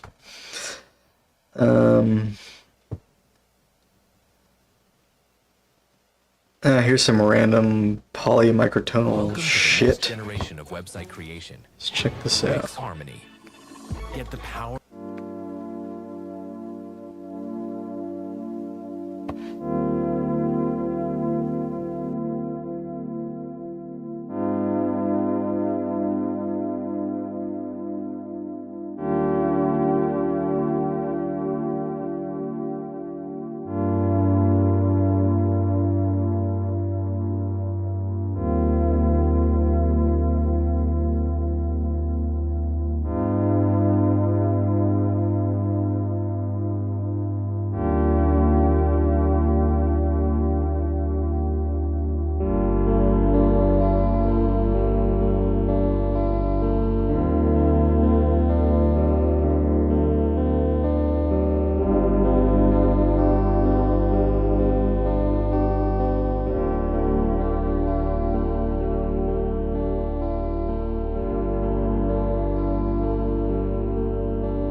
Hyper communicate pitch grid. Yeah, this is really chill, this music.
I just built a budgeting app with Base 44.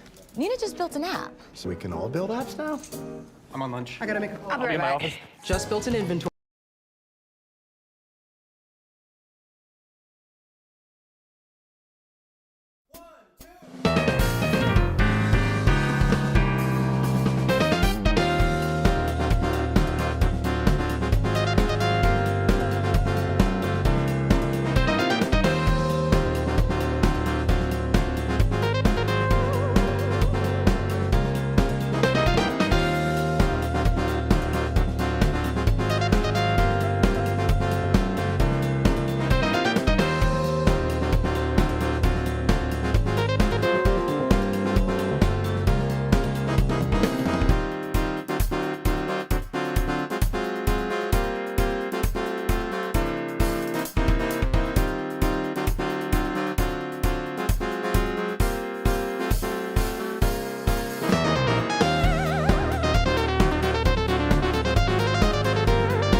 You might understand how to make pitch grid do something like 22 Ito.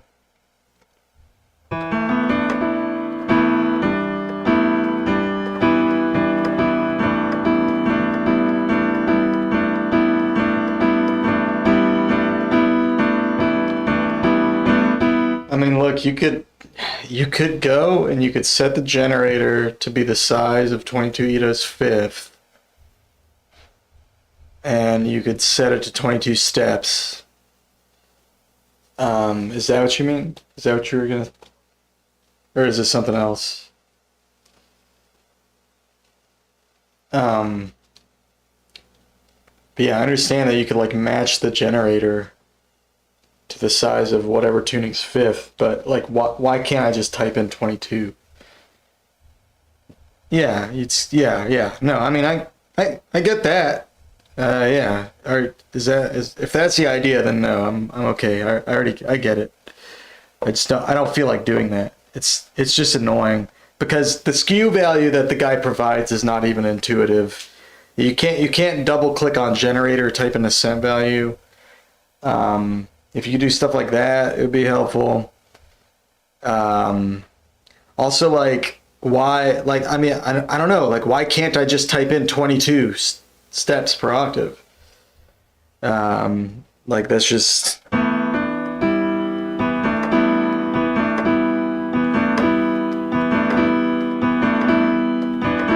If you just want to do, like, MOS stuff and whatever... The other thing is, like, it doesn't, like, I don't know, it doesn't...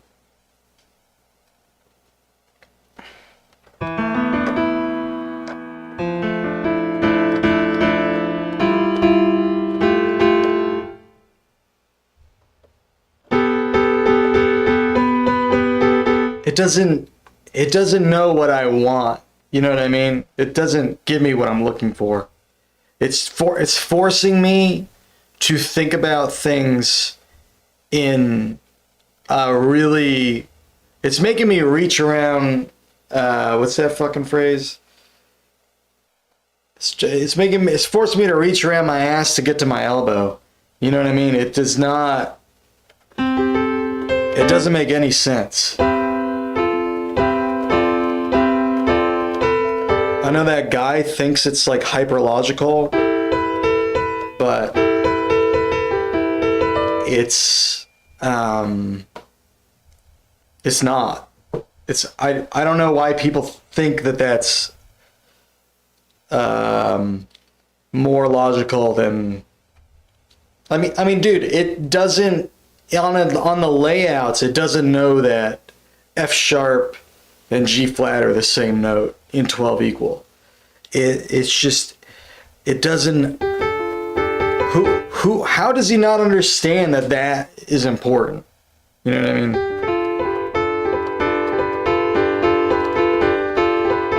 There's so much like basic shit that's just missing.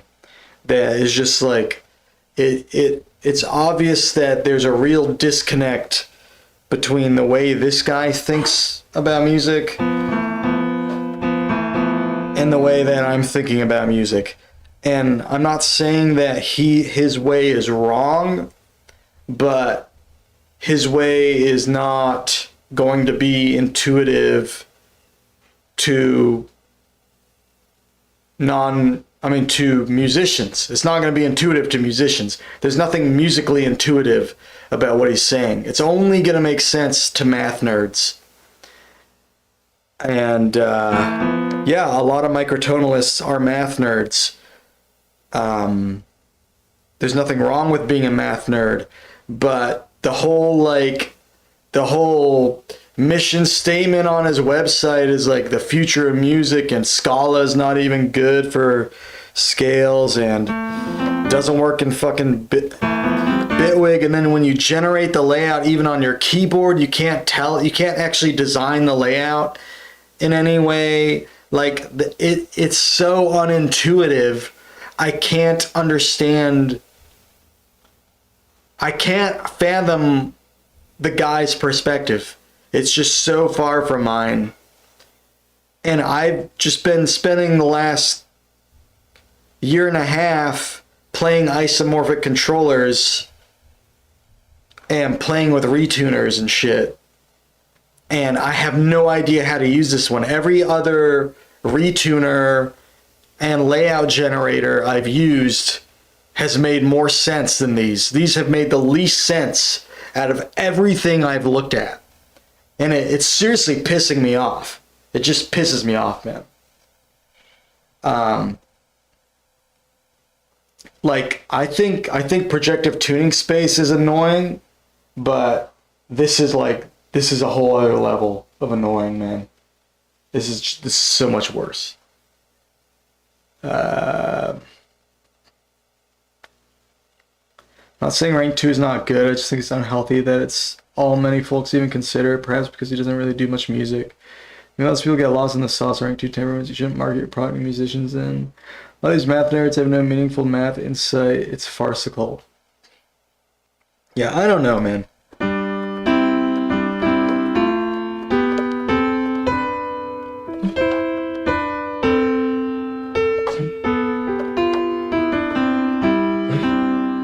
Maybe there's some.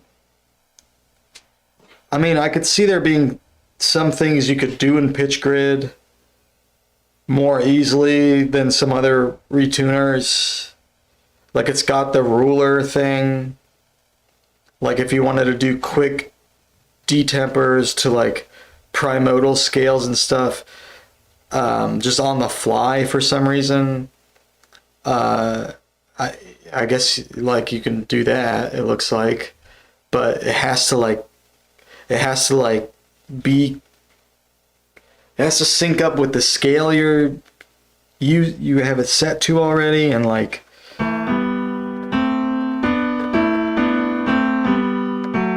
it's just it feels like the learning curve is a little too steep when other comparable products do more for less, or just more and are just easier to use for a little bit more or a similar price. It's just, do we need another retuner? We don't really need another retuner. We already have great retuners. We have Infinitone, we have Intonal, we have Odd Sound, Master Suite, we have UTE. I mean, Kite even has a retuner. I don't know much about it, but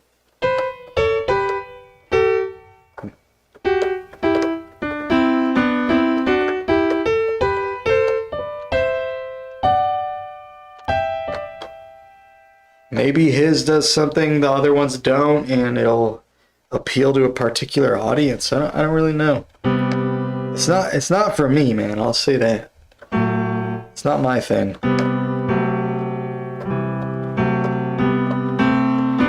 It would have to be way different from what it is right now.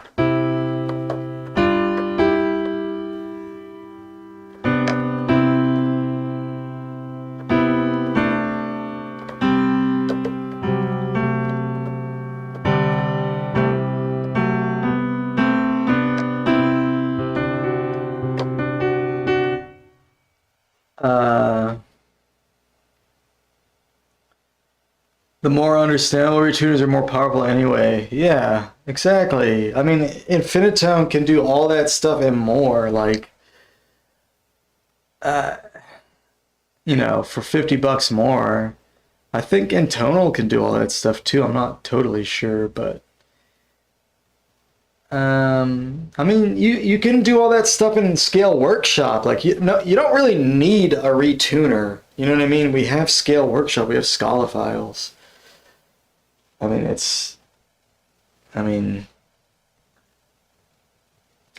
can't speak of the plausibility of any of the math claims because I don't know linear algebra, but I certainly don't see much practical value in a lot of the jargony RTT stuff. Use linear algebra quite a bit. How about a retuner for your retuner? Yeah, now we're talking. There's only a marginal use for RTT really if you wanted to write software to find comma pumps that would work. Yeah, hell yeah. Let's pump some commas. RTT principles have helped me find new tunings I like, and I should put those tunings to use. Other than that, it's mostly about defining abstract temperament objects that don't even have a sound. Yeah. It looks nice, and I do kind of like the skew knob. But yeah, just the layout generator sucks. The main interface sucks. If it's good, it comes at the price of you have to sit there and figure out how it works. I'm not paying $90 to do that when I can pay the same amount for Odd Sound or $50 more for Infinitone, which is like, in my opinion, the shit. Like, if you're gonna waste money on a retuner, waste your money on Infinitone, because at least that'll help you do some shit that you're gonna have a hard time doing without it. Like, you want to play with MOS scales, it's not that hard to do that. You can do that in Scale Workshop.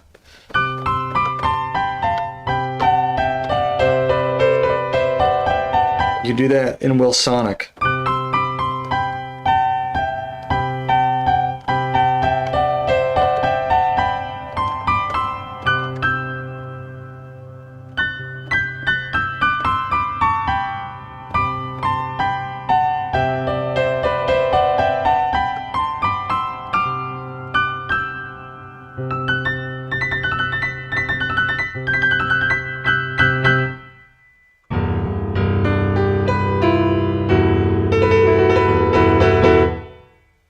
Waste time on my Apple code.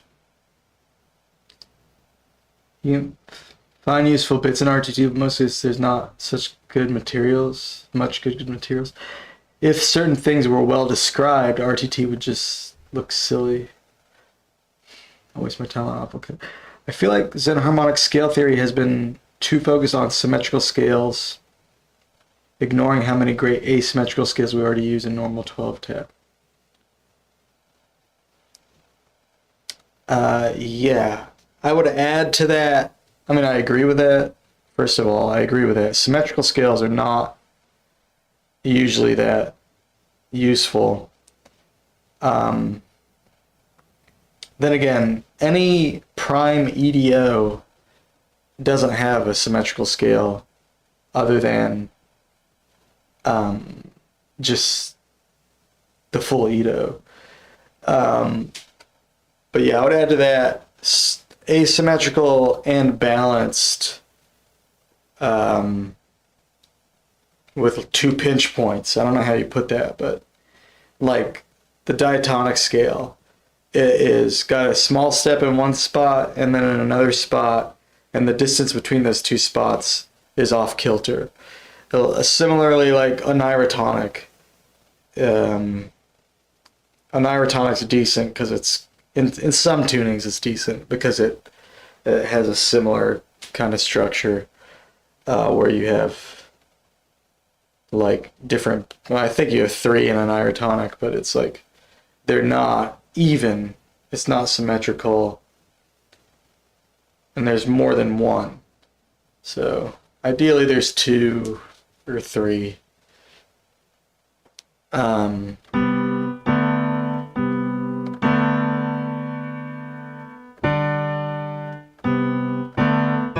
In music, generally speaking, the term symmetrical means that when you invert it, when you rotate the mode, you get the same exact mode, basically. So like an augmented chord is symmetrical. When you invert an augmented triad in 12 equal, you get another augmented triad on a different note.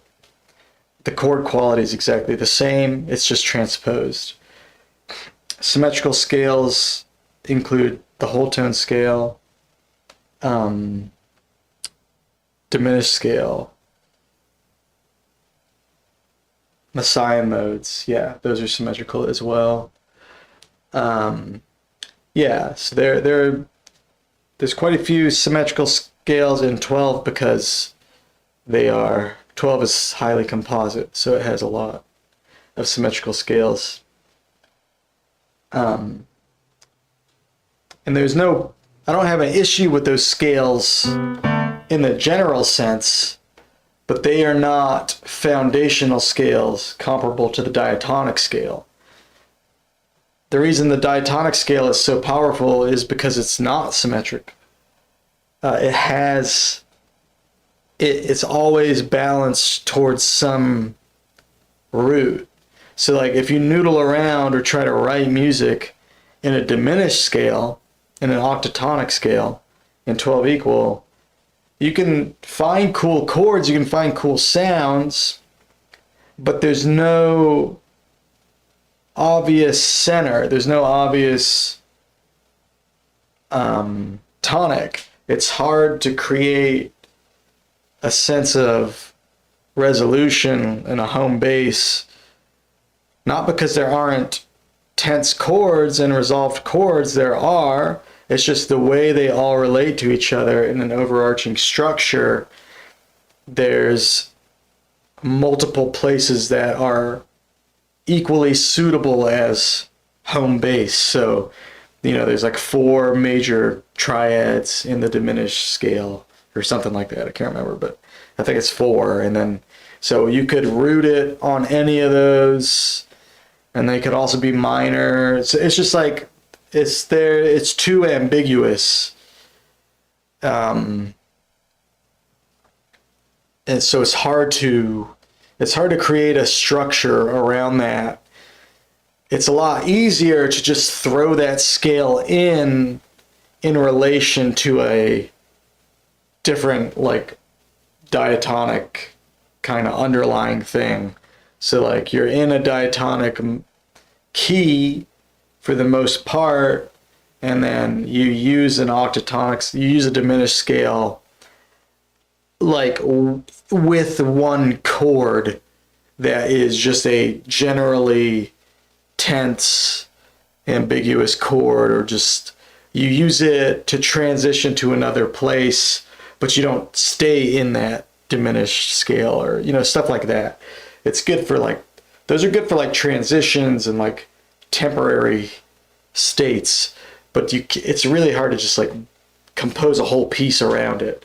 Not that you can't, you can, but you have to be clever about it. And a lot of time, I mean, I don't know, it's just that sort of stuff feels a lot of times more like an exercise than like just genuine. At least when I do it, feels more like an exercise than like a genuine expression,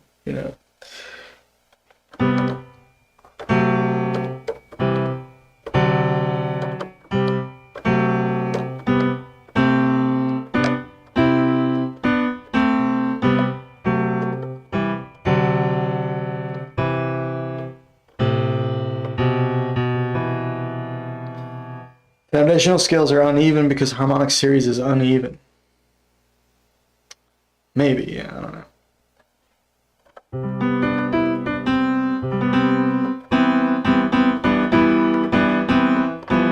Harmonic series is way more uneven than a diatonic scale.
Diatonic is balanced between harmonic series, mass, and scale order and simplicity.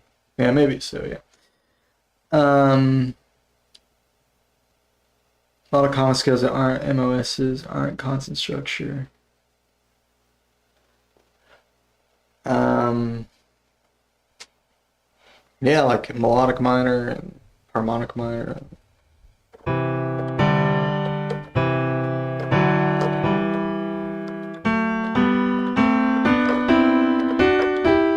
Yeah, basically any minor scale.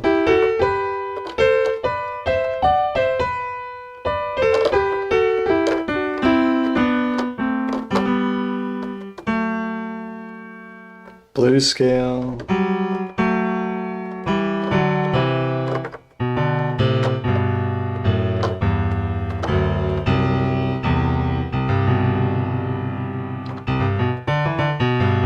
Bebop scales. Yeah, a lot of scales are not.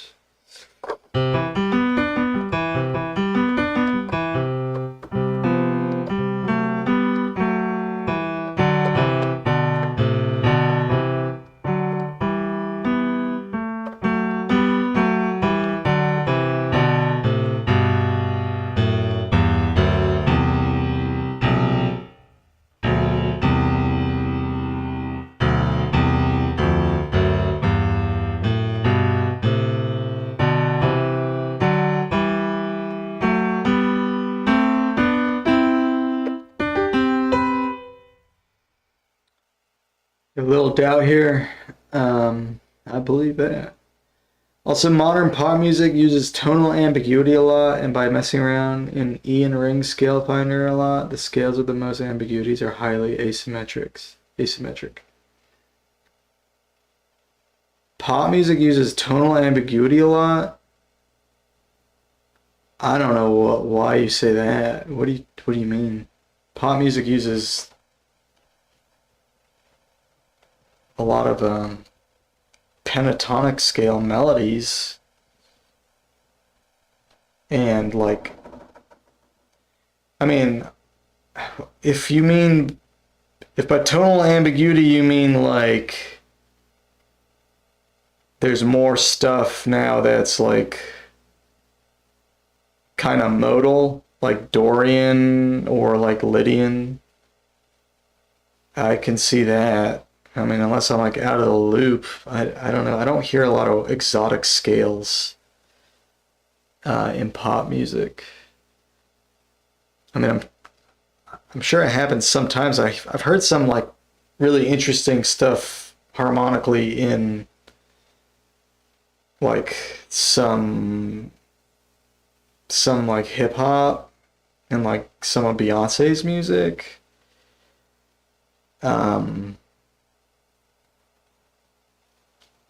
It's just Dorian is ambiguous in comparison to a minor key, like, because you don't get that strong like 5/1 resolution. It feels like it can keep going. Same thing with Lydian. It's not. It doesn't have the same like strength of resolution. It still feels like it pulls towards, you know, the root of that mode, but it's just not. It's not as.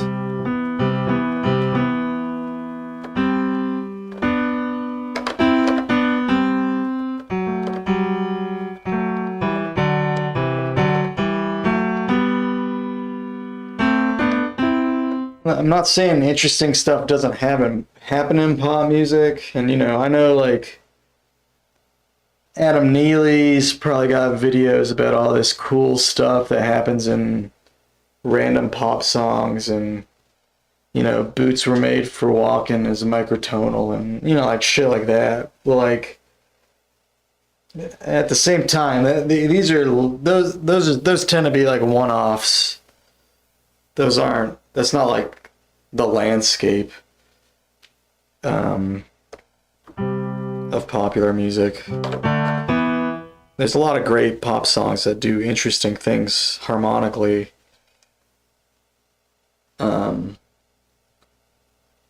sometimes those are the more memorable ones, or the ones that do something interesting.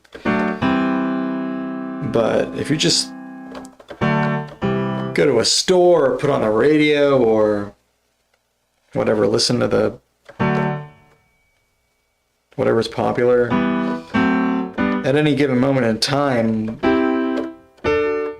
most of the harmonies are not that sophisticated, and they've gotten less sophisticated over time.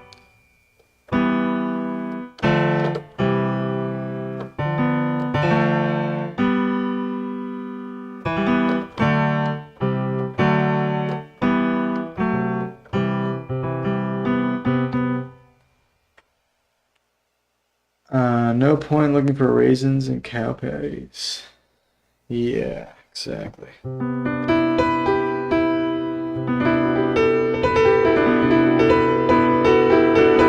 Yeah, like Bjork is a great example of like a experimental artist who broke into the mainstream.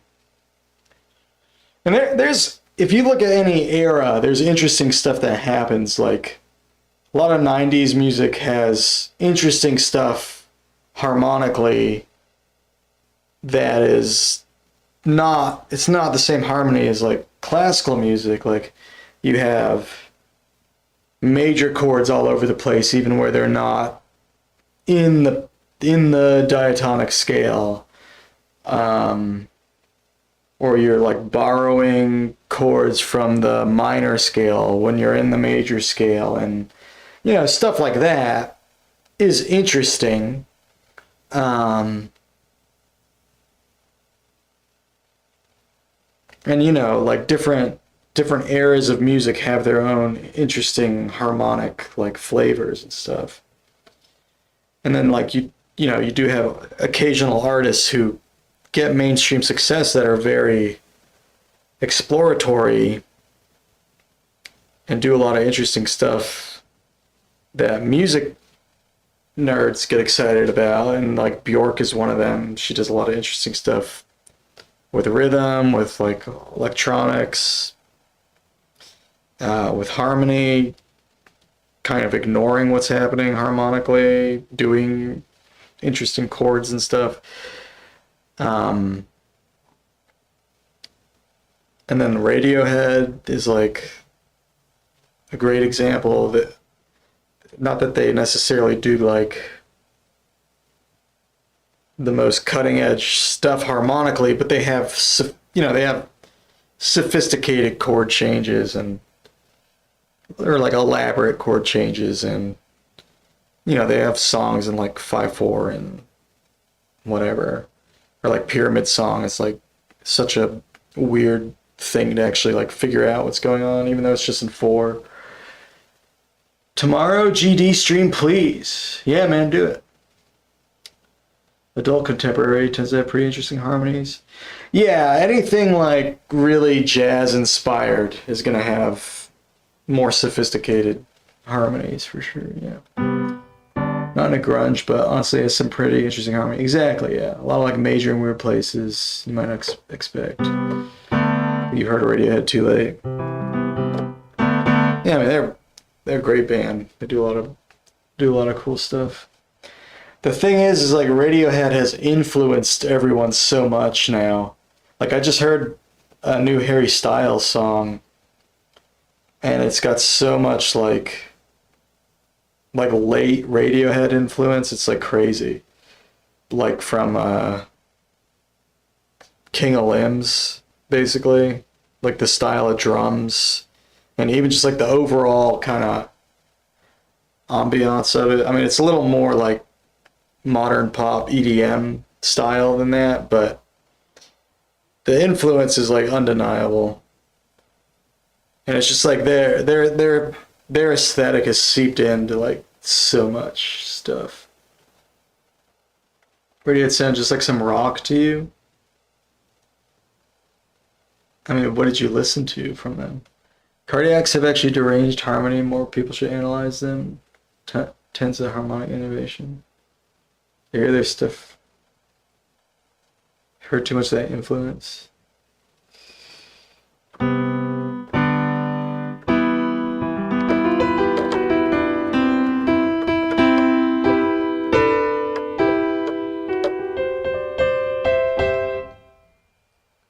Yeah, I think like, yeah, a lot of people are influenced by Radiohead for sure.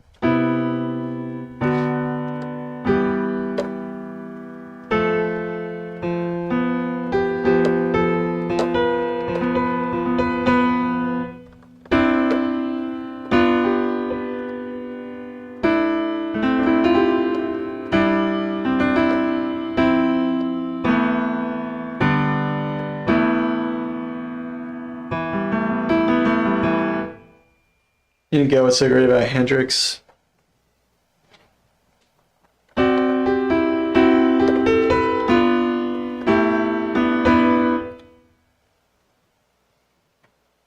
Because you were raised on post-Hendrix radio station.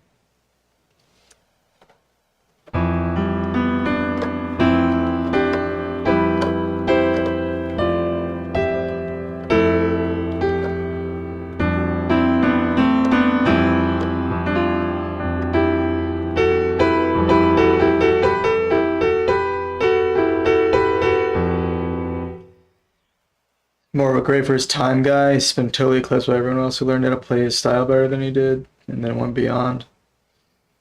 I think that happens a lot where like an artist is great because they start something. They don't necessarily perfect it, but they plant the seed of like a whole movement. No, they change the whole culture of a style of music.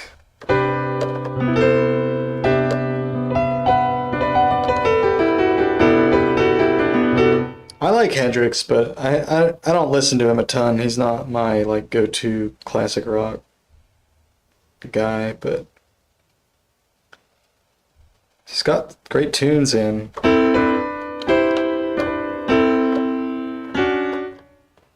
I mean that vibe is just like very I mean it's all over the place now.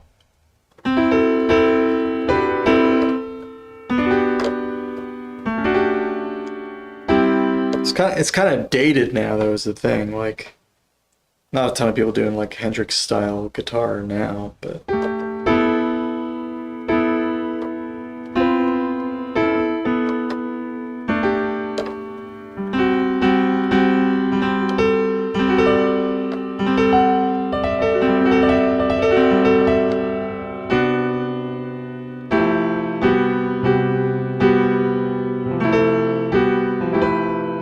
maybe, I don't know. Do you think Hendrix is more technically proficient than he actually was due to how artistically rich his music was? Well, that's the thing, man. It's like, what are you doing with your technique? I was already listening to Fusion when I actually heard Hendrix as an album, not random track on the radio. Yeah. I mean, I don't know. I don't know that much about Jimi Hendrix, honestly.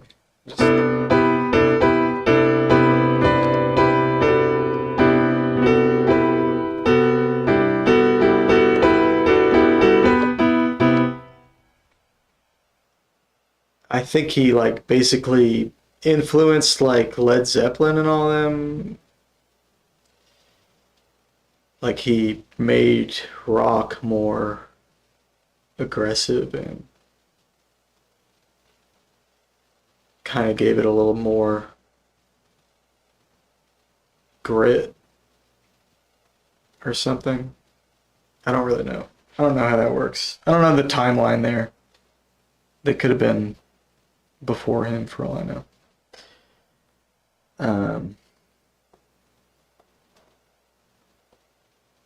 I don't really know.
I chuckle to myself when I hear people say Hendrix is the greatest guitarist ever. When in high school, I was friends with a trio of 15-year-olds who covered Hendrix tunes and sounded better.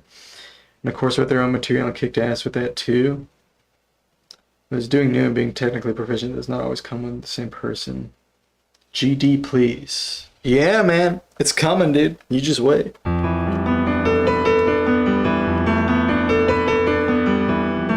Geometry Dash.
some new tuning. You know, those geometry dash levels sometimes require lots of frame perfect inputs. Could be a way to trim for 64th notes. I mean, I do think there's some overlap in those skill sets, but I have to say I've yet to encounter someone who is a music god and a gamer god. So I don't think they're... I'm not saying it's impossible, but I think whichever one you decide to pour that energy into gets that. You know what I mean? Now, there's a lot of musicians that play games for fun and a lot of gamers that play music for fun, but are there any gamers ripping 64th notes? I don't know, dude.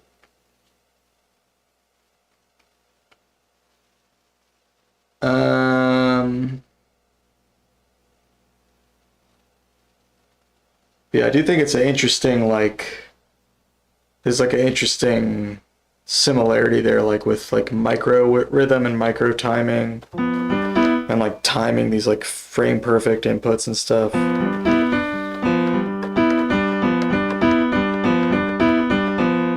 But also frame perfect is it's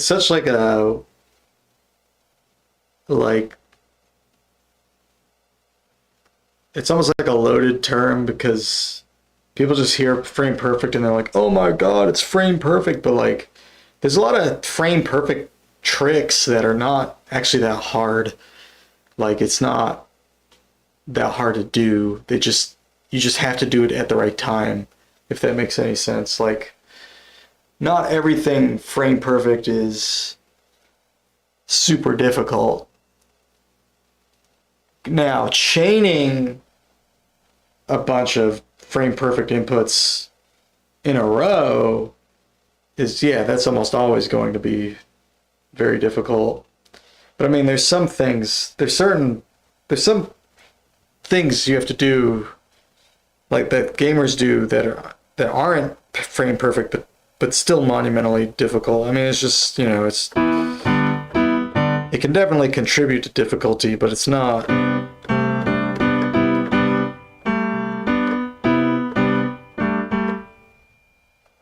In Mario, to do a P jump, I'm pretty sure is frame perfect.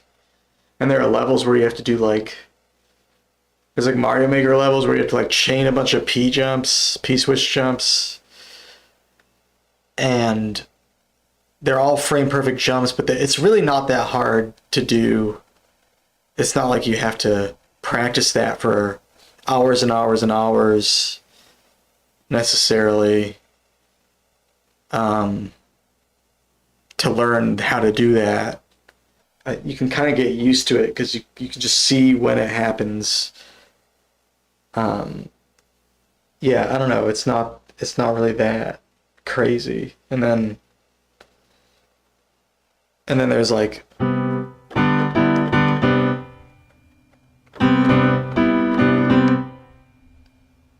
virtuoso piano pieces. Some people could practice their whole life and never learn how to play well. And none of it is frame perfect. It's just so technically demanding.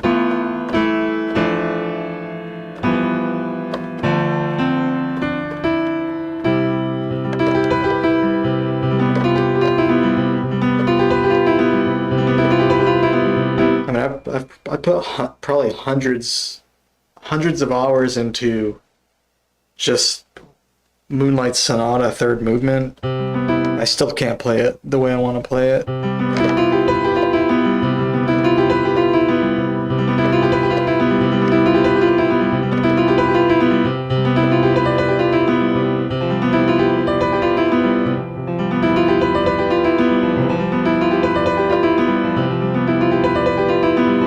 And then there's god pianists who would spend probably 10 hours or less on that same piece and play it better than I could ever hope to.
Wind chill 10 degree, low 0.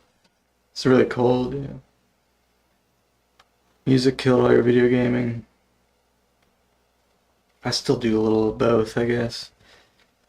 Lowest you ever dealt with, -25. Damn, it's cold. Experienced -25 Celsius with no wind. Holy shit. Used to happen almost every year where your dad's grandparents lived. Doing 64th note toplets with different swing ratios is the true hard stuff. I mean, dude, I don't even know what that means.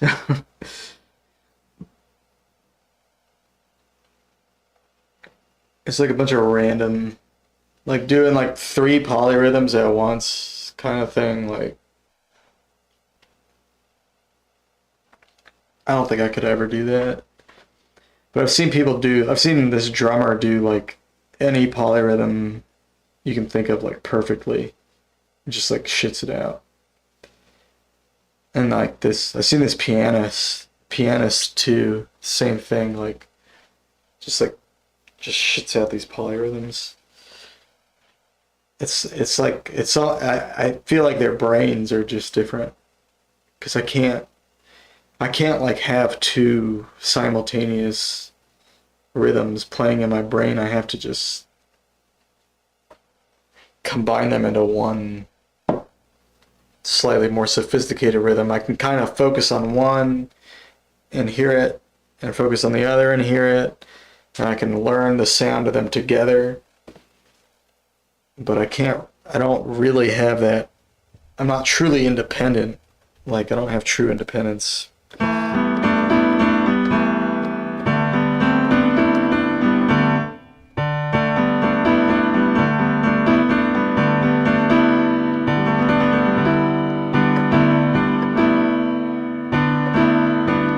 You been to an AAL concert? It was awful. Dude, I fucking love Animals as Leaders. The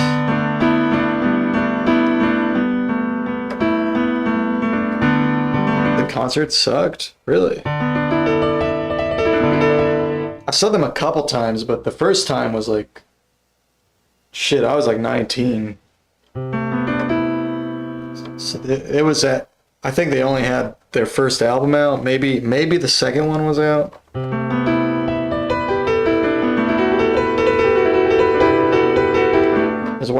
It was one of their first big tours, and there was like barely anybody at the show. I mean, the show was packed, but it was not a big venue, is what I mean to say. And yeah, it was killer. The first time I saw them, I remember pretty well. I think I've seen them the second time, but I barely remember it.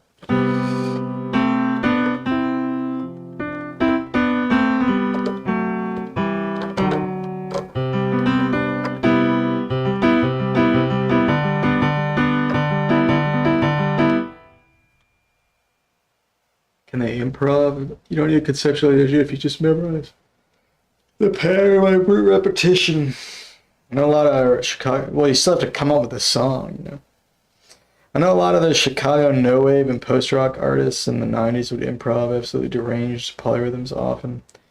But I mean, I guess if you're like a classical pianist and you just learn other people's music, you can just all you have to worry about is learning their music. It's kind of frees you up to just focus on technique, I guess. I know a lot of Chicago no wave and post rock artists in the 90s would improv absolutely deranged polyrhythms often. It's different to do a polyrhythm in a group. To play a polyrhythm in a group is I'm not saying it's easy. It's not necessarily easy, but it's way easier than playing a polyrhythm on your own.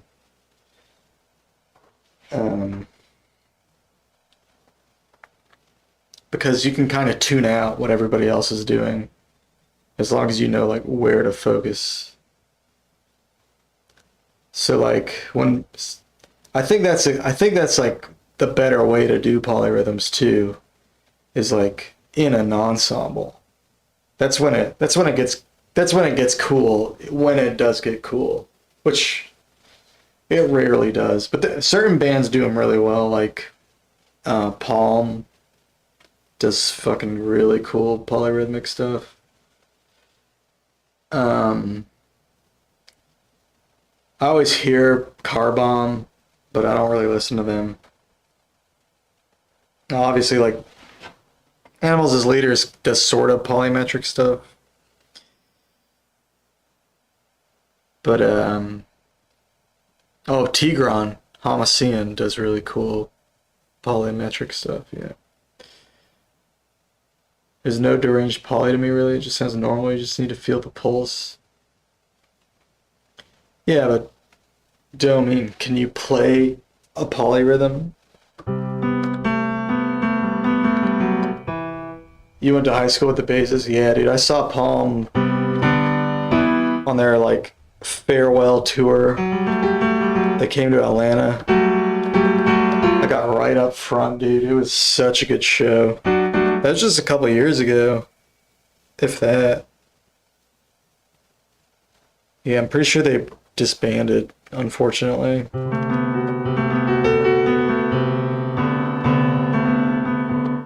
Three, two a bit? Oh, come on.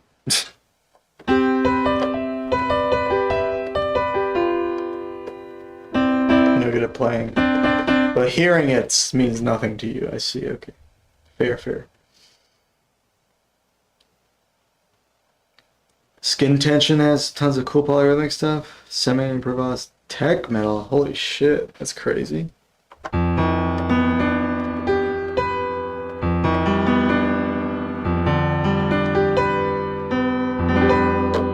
That's a new one. You never hear about improv and metal, dude, unless it's like a guitar solo, and even then, not really.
Intention to have a 24-hour album? What the hell? That's crazy.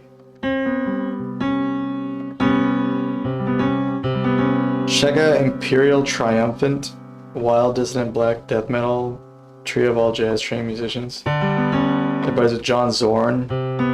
Nice.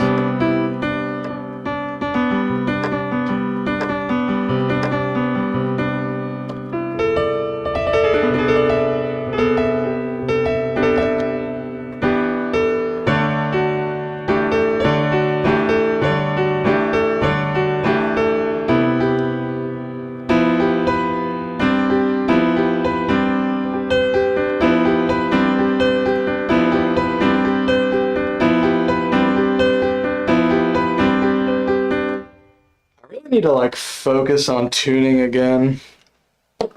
I've been really like not focused on tuning.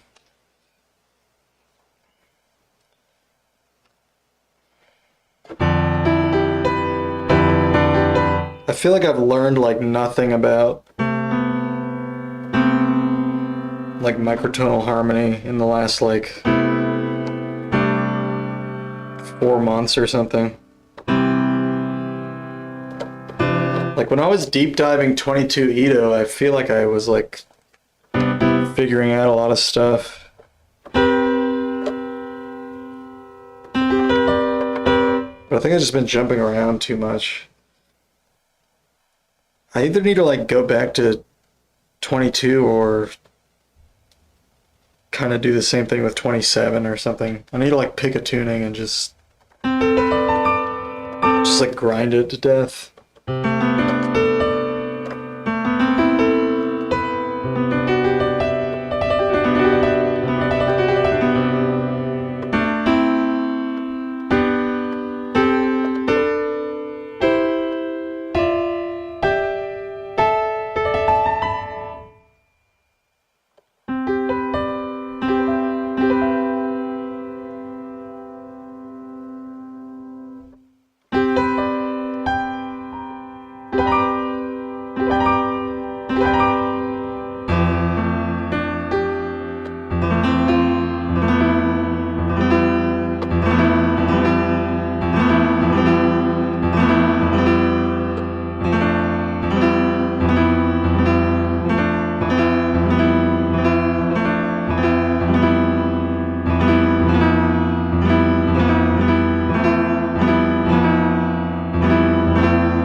27 is kind of the logical step after 22.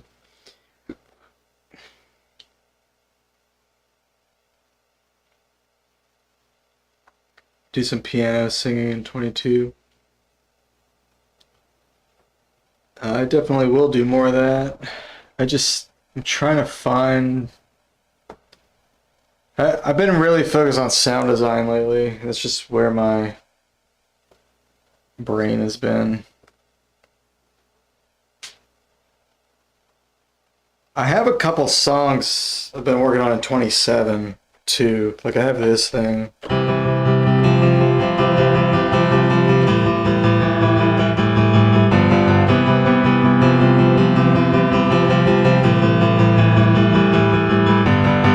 But I need to finish writing it. And I got this thing.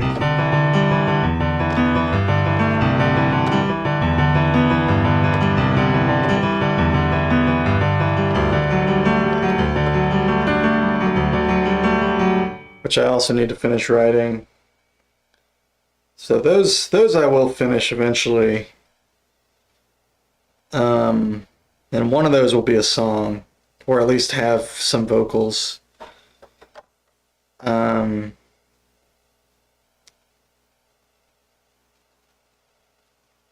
yeah, I could try writing more stuff in 22 for sure.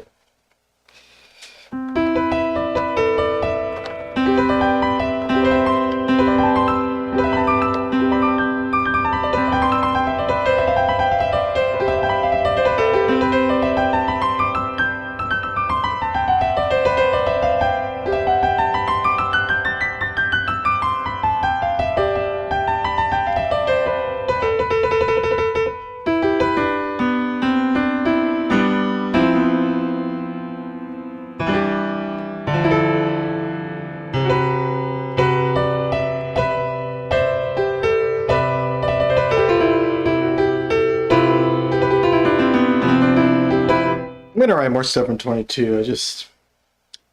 I don't know.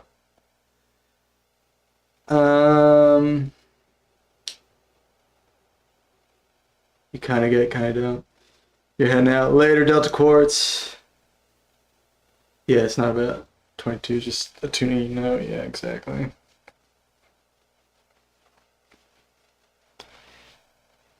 I know. I feel like I'm looking for something. Like I feel like it's 22, 27, 34. And like I'm having a hard time with 34 because of the layout and stuff. But also, I've been having a really good time with 15 too.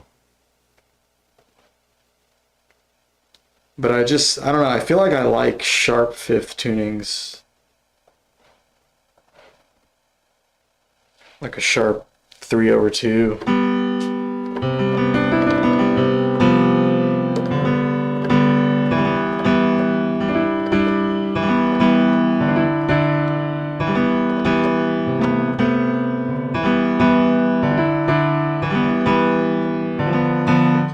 The thing about 34 is that it's like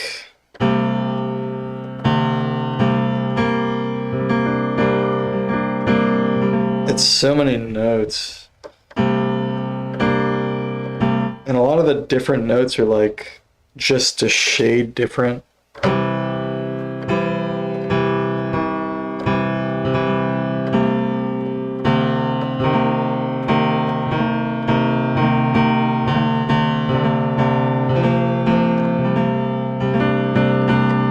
But we have like these semaphore things.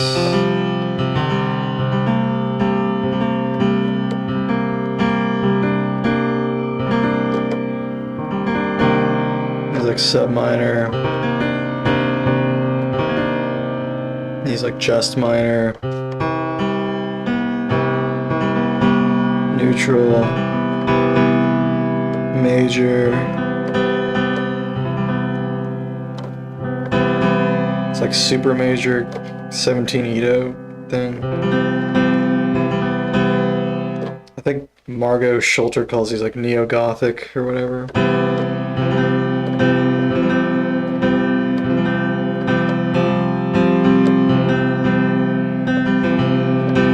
And these like semaphore thirds.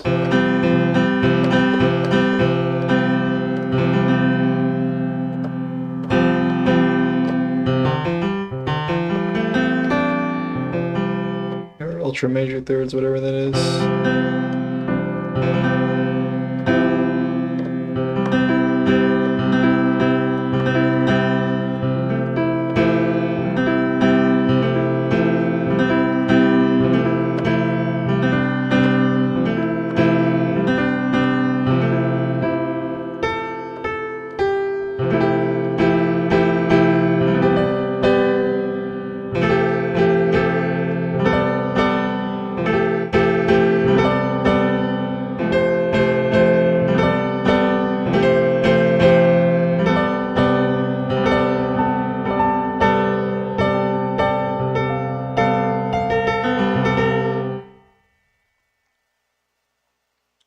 You find 15 kind of boring? Boring thirds, awful fifth. 16 you don't enjoy? I'm not into 16. I've never been able to get into it. You never heard a second you didn't like? That's a good point. Me either. 15, you're 14 you don't enjoy? 14 is pretty cool. Neo-blabotic. 69.666 you don't enjoy?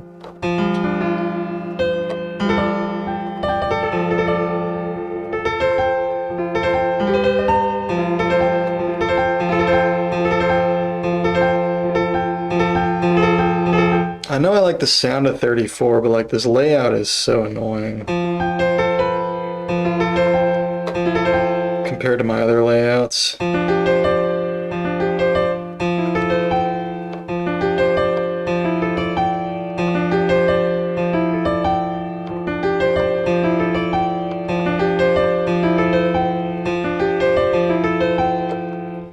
I might just suffer through it though, because I like the sound of 34 so much.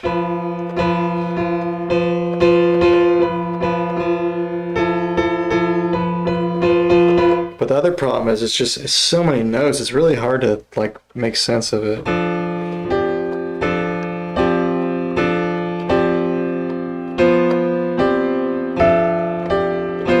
do have the advantage of it being like 2 rings of 17, which 17 is not that hard to make sense of. But at the same time, it's like, well, yeah, I don't know. When I'm in 34, I'm not like doing a bunch of 17 stuff. So.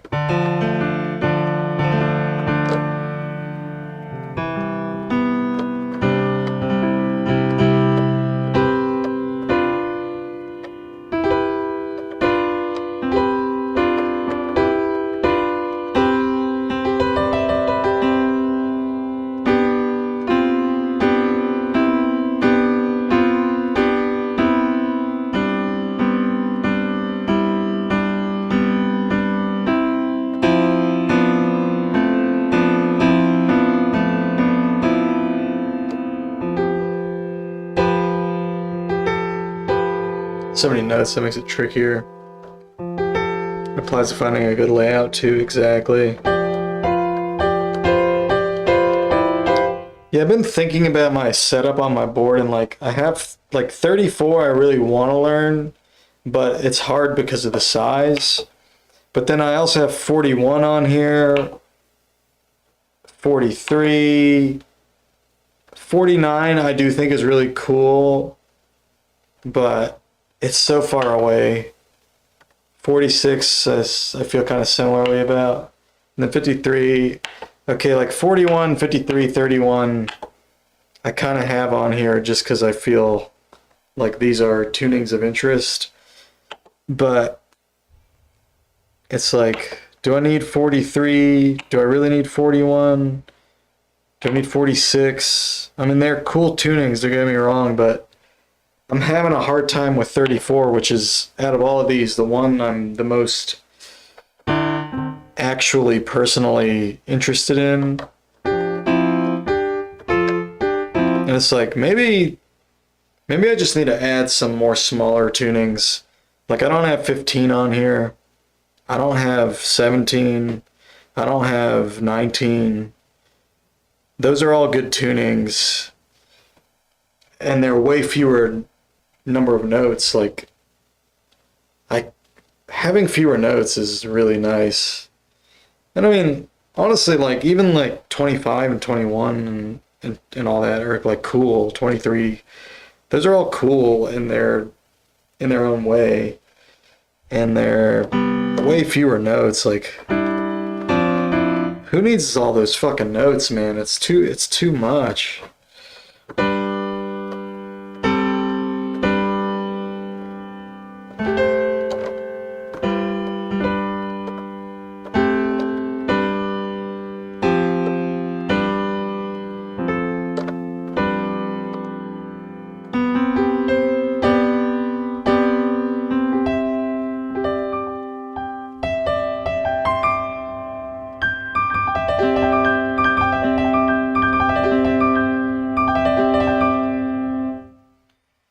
You're gonna have to pay for that many notes one way or another. That's right.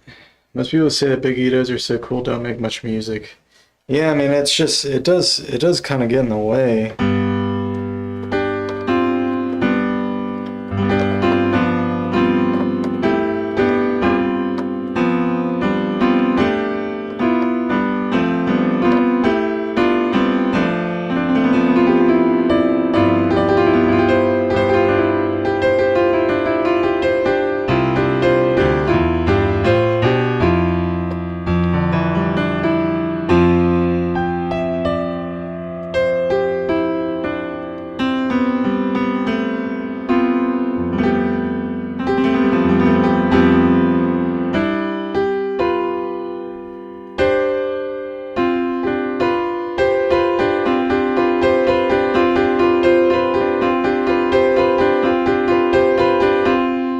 Yeah, I think I just need to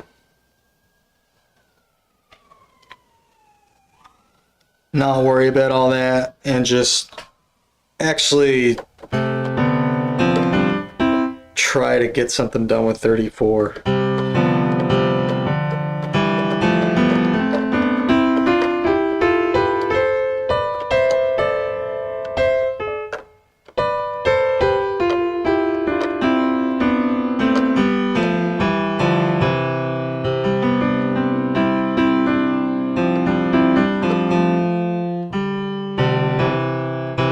Because, I mean, I've spent time with 22, not as much, but a bit of time with 27.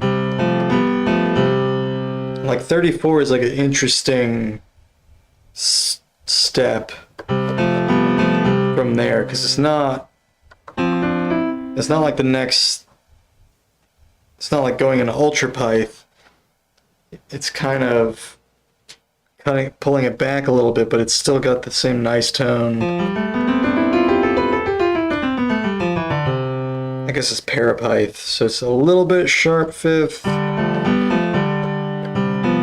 a really nice like 5 limit sound.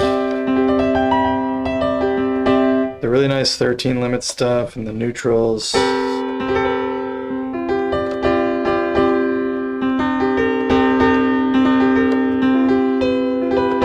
It's got enough stuff that's like not in 22 and 27.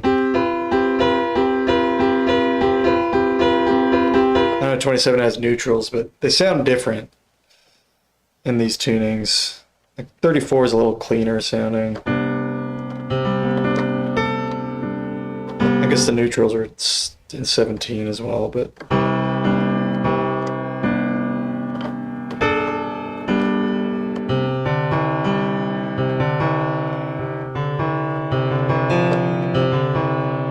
you just compare tetracots, like 27 is like a lot dirtier. I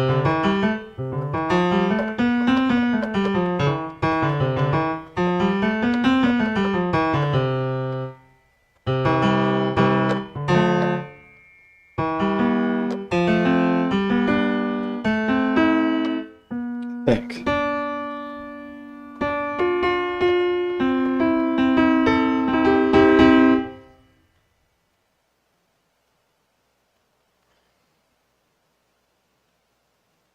People don't do music inflate their egos by not making music in larger and larger egos. If you load 14, you'd be killing it in no time. Just how simple it is relatively. Yeah. Well, I'm happy to load up 14 on linnstrument. Lumatone might be a little too big for it, honestly.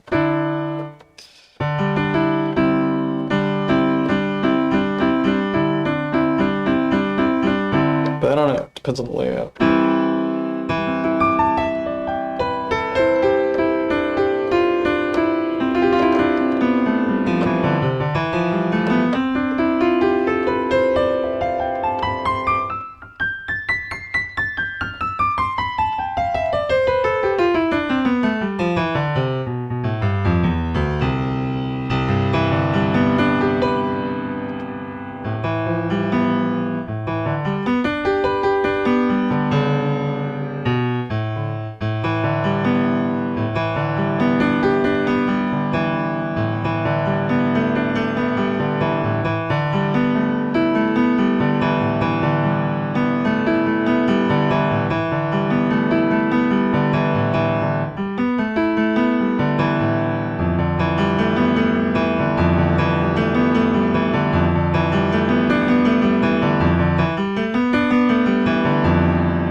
You're gonna get going. Hey, thanks for dropping by, gentlemen. Have a good rest of your day.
Feel integrating a delta rational harmony into traditional functional harmony could be very fruitful.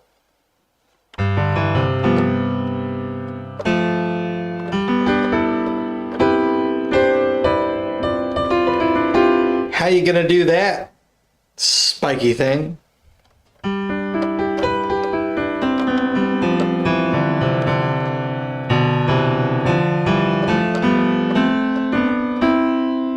Still don't understand DR.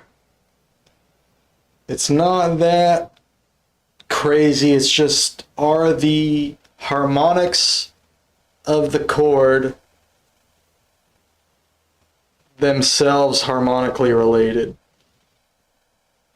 If the overtones of a chord create a harmonic structure, the chord is DR.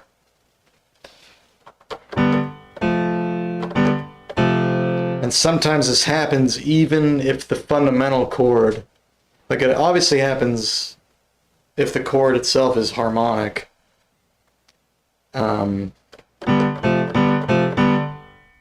But if the chord is itself inharmonic, but the way the notes are spaced apart are proportionate to a harmonic structure, then the chord's DR.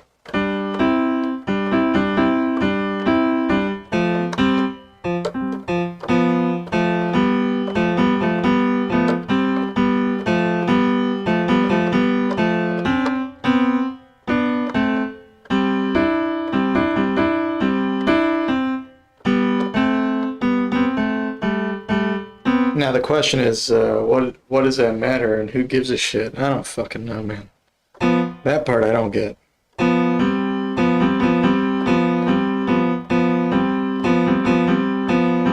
Because it's a very subtle thing.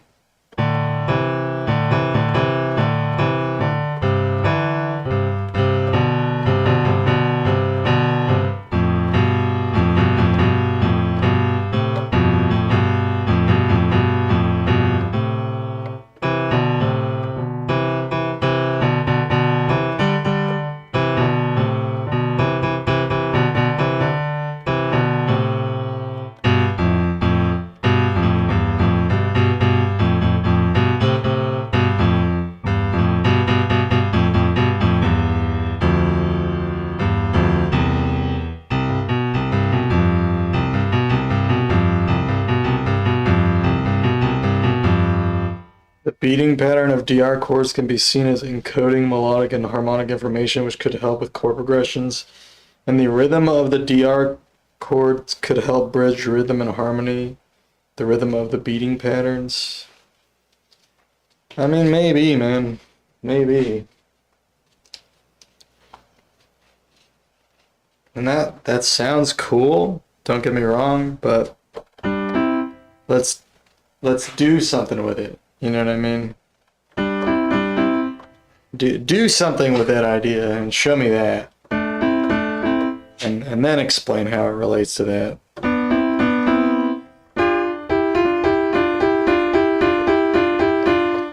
Because until then, this is all just poetic sounding nonsense, basically.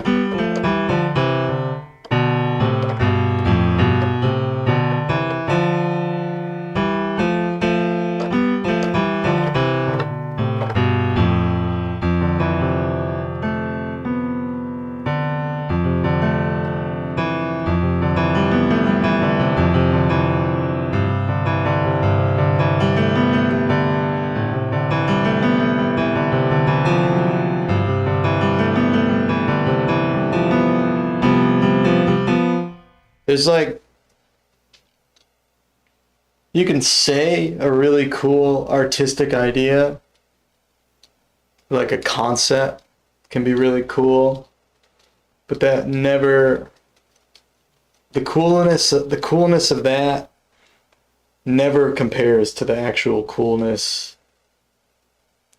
and like profundity of an actual work of art or music or whatever, the concept behind great art is almost never that interesting. It's the art in itself.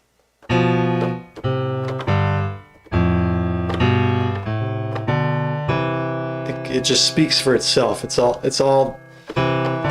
is what you're looking for. And it's so much deeper than like,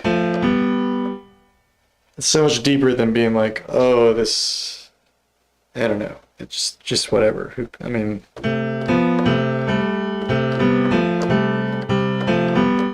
I'm not saying it's not interesting or not cool. It is interesting. These are cool ideas. I'm not saying that being interested in them excludes you from making anything worthwhile.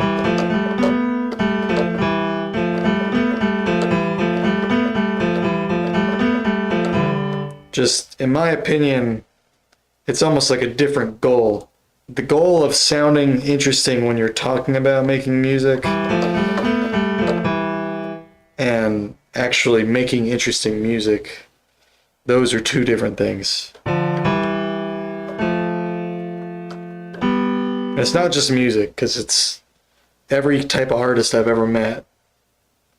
Whether it's visual, they're writers, whatever. This thing exists in every field. There's people who talk good game and say interesting sounding things, and then they don't necessarily do anything interesting, but they make interesting conversations, which there's nothing wrong with interesting conversation. That's valuable in itself. But this is how I think about people in artistic communities. This is the kind of thing I notice, like if they talk a lot of shit, do they do anything?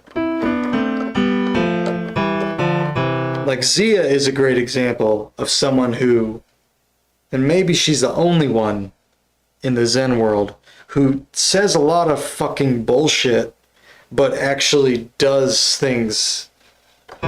She puts stuff out that is meaningful and deep on its own. So in her case, she can say anything she wants. She happens to say stuff that sometimes is actually very interesting and useful.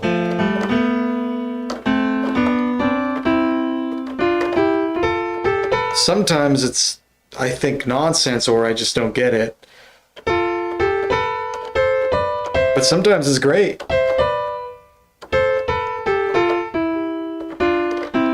But a lot of the people who say the most beautiful sounding things don't produce the most beautiful sounding sounds, music, and vice versa. A lot of the people who are making the coolest sounding stuff, they're not that interesting to talk to. Or rather, what they focus on is more. It's not the abstract stuff. It's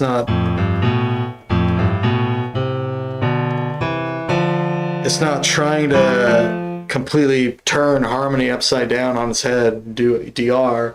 It's practical stuff. It's like, how do you make this sound? How do you work this synth? How do you know what I mean? They tend to be more focused on the how.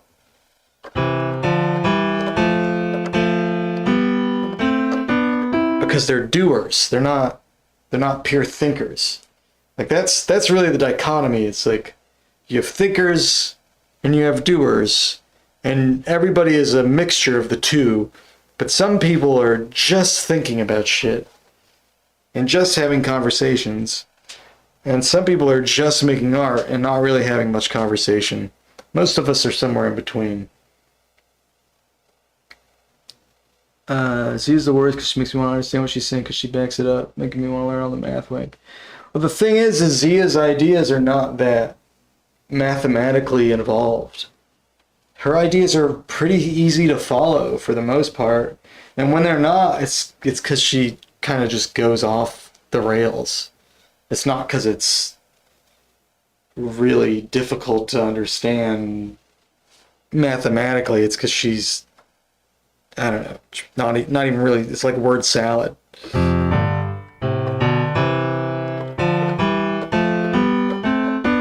But like the primordial stuff,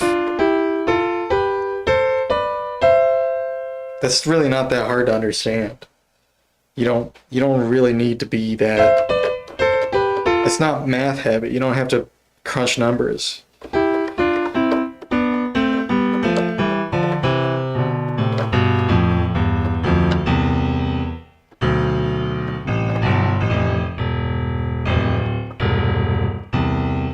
That's one thing I like about her ideas is they're just like things you can do and things you can try. It's very action oriented.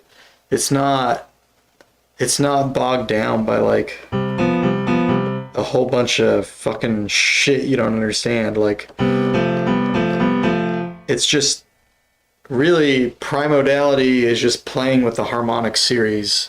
It's really not any more complicated than that. And she has a bunch of opinions about how to do that and what that means, but like honestly, most of that stuff is just opinions. I mean, anyone can just play with the harmonic series, but then she'll also like give you a scale to try, a neji or whatever. And that's you can take a 12-note JI scale off the harmonic series. It's not that hard to do. You don't have to make a lattice. You don't have to, you can just steal a scale from her video, or you can just look at the harmonic series and pick 12 notes or whatever. I mean, it's not that complicated. That's what I like about it. It's very like, it's just a simple idea that allows you to play with microtones. And then she makes something awesome with it. Which makes it really inspiring. And the fact that it's really not that complicated means that a lot of different people can try it. I mean, that's part of what makes her so appealing, is that not only is she like a extremely gifted artist and has really unique and compelling ideas, but they're also relatively accessible. It's not, you don't have to study shit to play a primordial scale.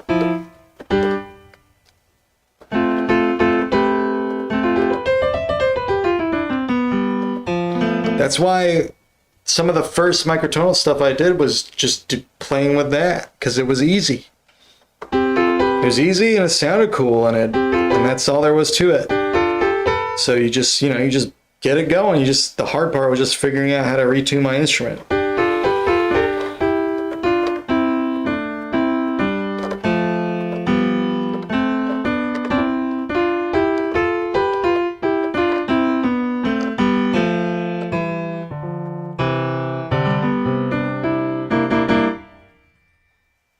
Another example of cool ideas melding with beautiful art is Enos Xenakis. I don't know, dude. I mean, I'm not saying Xenakis doesn't make cool stuff, but I don't know what are his ideas?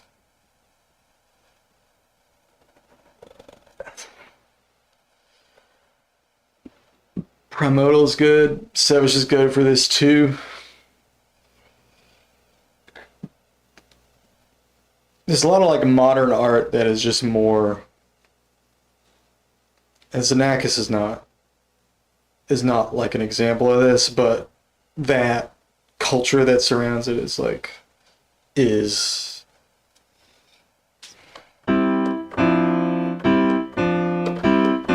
a lot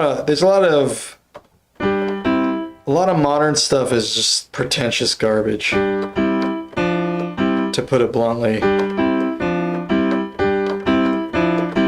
Most of the great modern artists are great artists. I agree with that, but I think the culture that surrounds that and all the medium ordinary artists, the ideas that they have when they are really fans of that kind of style, it's just the most pretentious, annoying shit.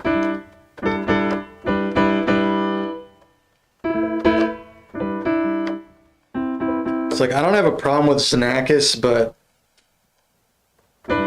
if somebody's like Xenakis stan or a fucking what's the guy, Schoenberg fan, or like into the serialist shit or any of that, I'm like, oh no, it's such a red flag. Like, I have no problem with those actual composers,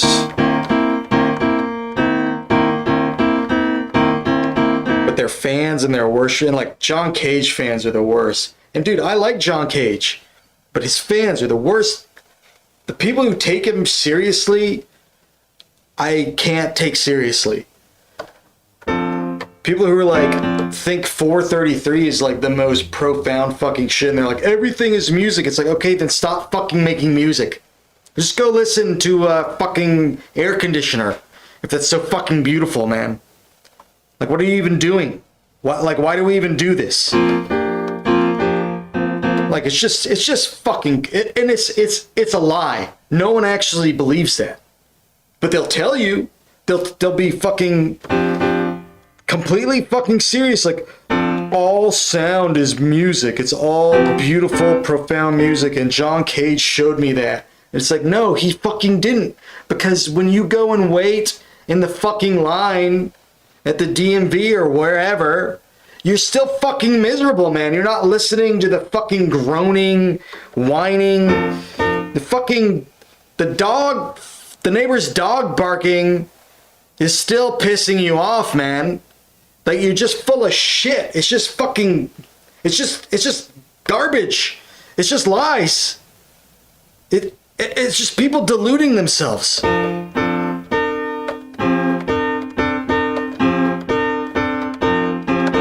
If any of that were actually true, we would have no need for music. But we do need music. It's just fucking bullshit, man. Just bullshit. Xenakis has a book called Formal Music Explaining His Composition Process. Reasonable crash out, for real. It came in a good time. Dude, actually, Romeos, I wish you came earlier, because today has been just a series of fucking burnouts, man. Of crash outs and explosions.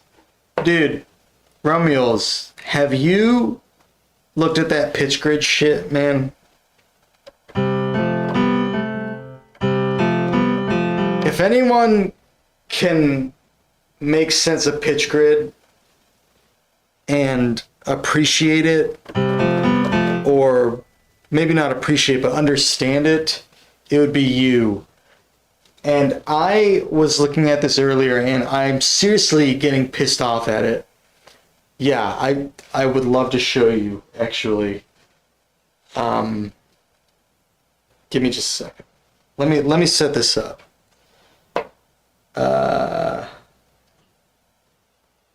Let's listen to a tune while I move over.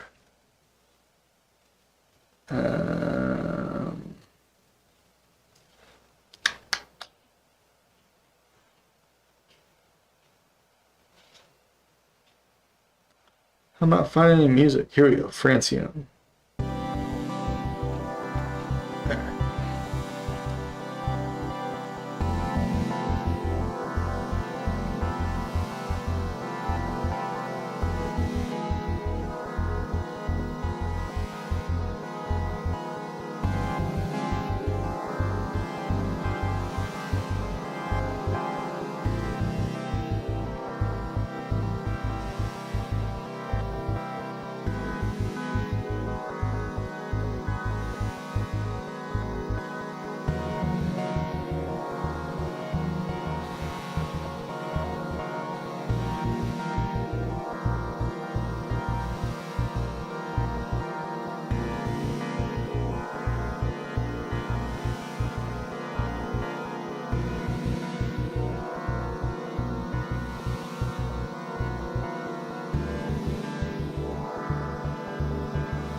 So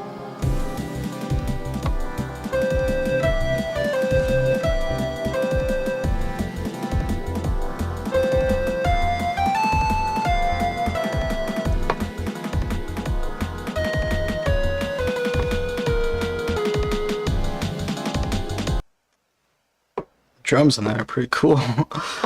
Alright, here's pitch grade. Let me make sure it's all like normal. Alright. So yeah, it's kind of weird. So it's just kind of weird. Like, okay, it looks really nice. Like this looks really good. Like it's, you know, the colors, the layout, the grid, and all that. And then you can scroll through this to see the different modes of the MOS you're in and all that. And then it's got this pitch ruler thing up top, and you can set this to be the harmonic series, to be some prime limit that you define, or an EDO. And then you can snap your scale to the EDO. So like right now, if there's no snap on, everything's just normal, we have this sound. Oops. Sorry. Here, let's fix this. It's just a major scale. And right? And look up here, it says like 12 tet. Here's presets. It's got Pythagorean.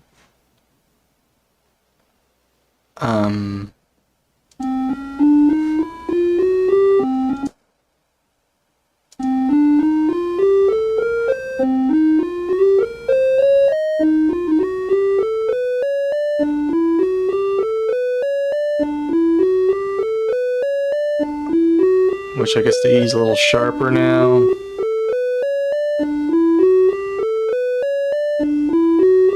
I'm not really sure. I think, yeah, the generator size is different. So this skew value is different. And I think that's really the only difference. And then 1/2 comma clean tone has a slightly different generator size. And you can control this with this skew button. This changes the size of your generator, and you can see it all shifting. So like here would be like super pyth. Oh, sorry.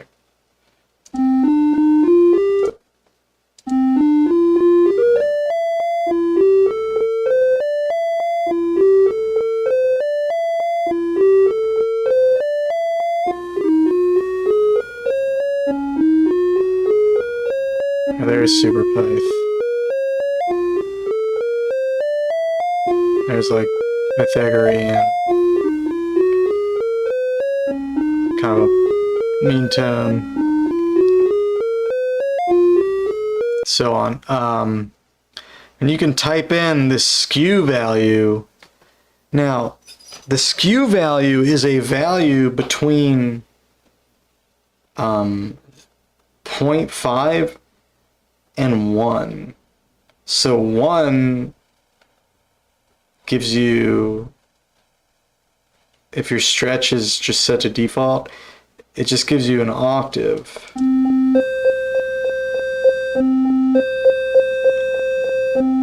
So like the default skew value sets the generator to 700 cents. Now, you can't even double click the generator and type in some number of cents. There's nowhere on here you can like type in an EDO. So you have to like figure out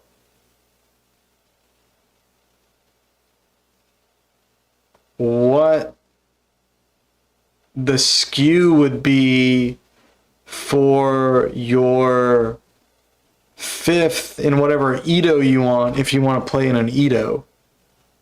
You know what I mean?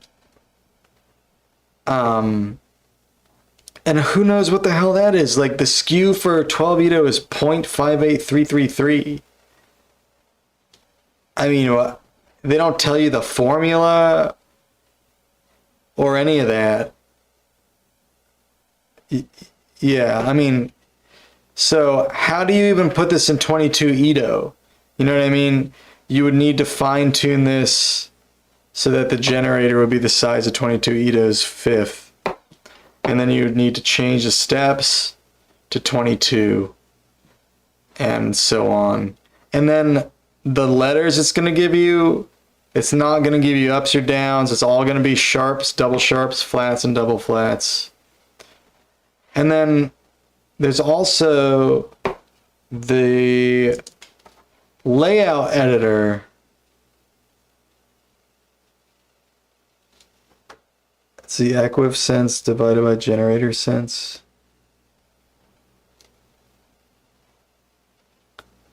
Is 1200 divided by 700.5888? Let's find out.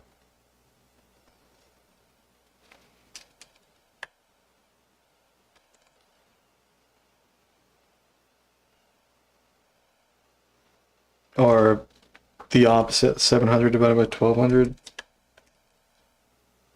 Okay, that is 0.583333. Yeah. So to get 22 equal, I would have to divide 709 point whatever 091, I guess. And our skew value would be 0.590909.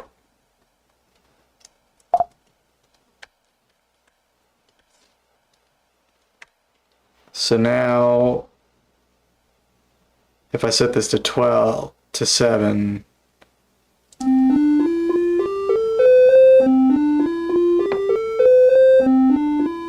we have that. And if I wanted to be in 22 Edo proper, I'd have to set the steps to 22. And then this should be in 22 now.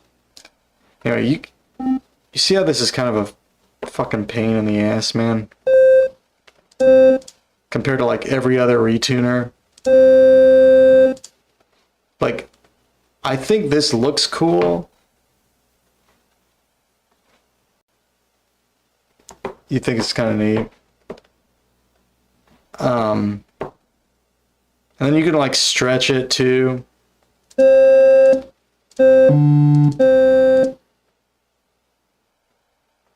And then this depth knob like changes the MOS, like the hierarchy of the MOS. So here's like the simplest one. And then the next one, and so on.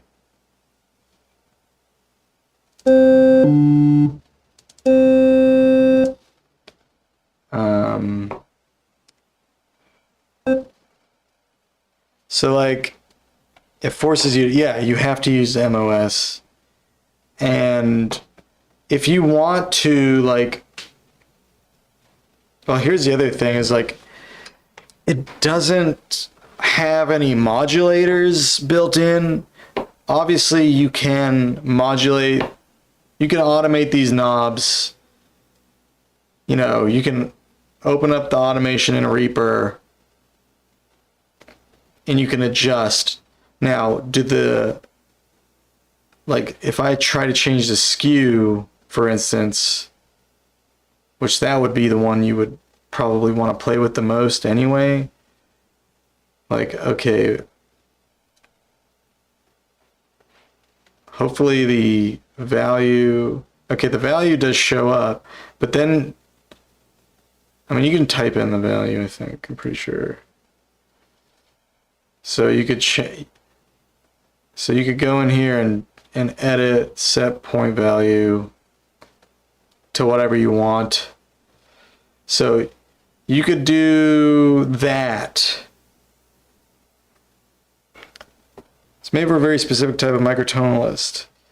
Yeah, that's kind of what I was saying earlier. Like, I could see maybe, it seems like this is how this guy thinks about it. Maybe some other people. Okay, can you answer this honestly though? This thing is 90 bucks. Do you see yourself spending $90 on this? That's another important thing. Also, I haven't shown you the layout generator. The layout generator is very bad. But maybe you'll like that too though. Let's see. This guy should make a visual design for existing retuners. I wouldn't spend 90 on any plugin, so I'm the wrong person to ask. No, but you're exactly the person to ask, because everyone else who's watched me mess with this today is like been confused. I thought maybe Delta Quartz would appreciate it more than I do, because he seems to have a more. He seems to be somewhere between like me and you in terms of how we think about this stuff. But I don't think he's eager to eat this up either. And the other thing is like, it's like Infinitone would be able to do all this and then more, and it's only $50 more. But yeah, let me show you the layout mapper. So like it seems like I can't get this to work with the linnstrument, but it is like designed to work with the linnstrument. Wilsonic is Wilsonic does a lot of this stuff too. It's not as pleasant to look at. But I'm pretty sure you can do the same like MOS stuff in Wilsonic. It's just probably a little more annoying in Wilsonic, but I think you can do it, and it doesn't look quite as good either.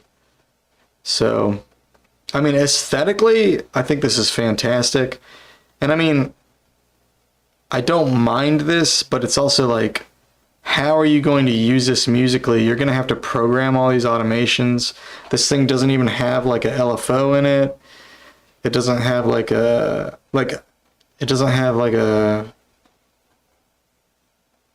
MIDI trigger. Like Infinitone has that stuff.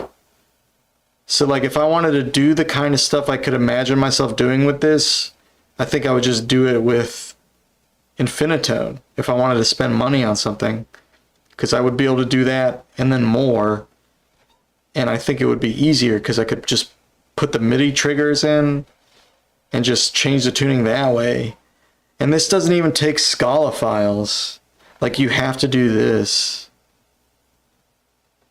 Like, you can't just load up a tune file. But it's like, I don't understand. I just don't understand it. I don't get it. I see what it does, but I don't understand why someone would spend $90 on this. But yeah, let me show you the pitch grid mapper. This is all in beta too. I mean, you could definitely improve some of this stuff. I think I'm gonna tell him my thoughts on this, but I told him I wanted to help beta test for the lumatone, but I'm pretty sure I'm gonna back out, and this is why. Not so much that other stuff, but when you look at this, so here's the linnstrument generator, layout generator, and this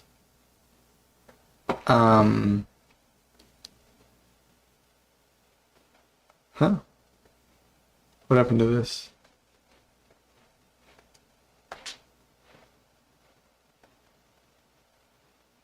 I should be able to connect this.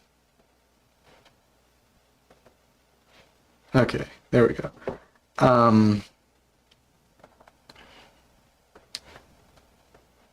Yeah, where's my window? Sorry. Okay. Here, let me show you in 12 equal. So we're just gonna reset everything to normal.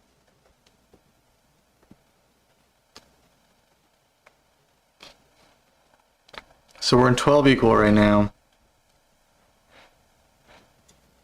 Here's our linnstrument layout. Here's one of the linnstrument layouts. See all these black notes, these black pads? They don't make any sound. So you can go to letters. It takes this generator thing like way too literally.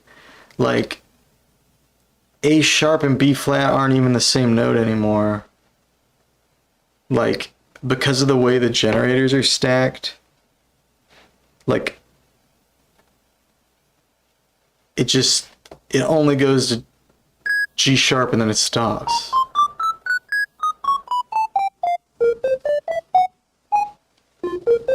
Okay, the other thing is the colors are auto-generated. Like I could see that much. I couldn't get it to actually play the right pitches, but it did show me the colors on the instrument. There's no way to edit the colors. And then yeah, but like you can't even play A flat or E flat. It doesn't know that it's the same note as these other notes. Like see, it won't even play them. The only way to get them to play is to increase the number of steps. So if I increase it to like 17, it'll give me several more. But like, or I can go more flatward or whatever. I can go in the middle and get some more. But see what I mean? Like it's weird. Like it's not just making use of the whole grid. It's not taking into account the fact that a lot of these are at literally the same pitch. Also, the colors make no sense. I mean, they kind of make sense. C is one color, naturals are one color, but then everything else is one color. But you can't customize it. And then, I don't know, you can edit it, like you can rotate it, which is cool, sure.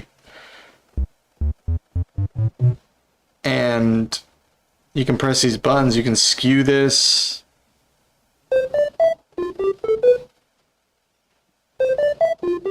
Oh, that makes sense, kind of.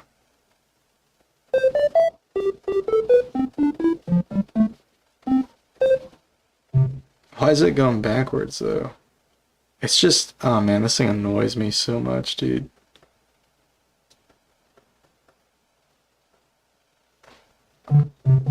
Finally, Bose and K. But you can't, like, type in, like, left to right, this many steps, up, down, this many steps. And like, okay, I found Bose and K, sort of. It gives me one little strip of it, and all this is nothing.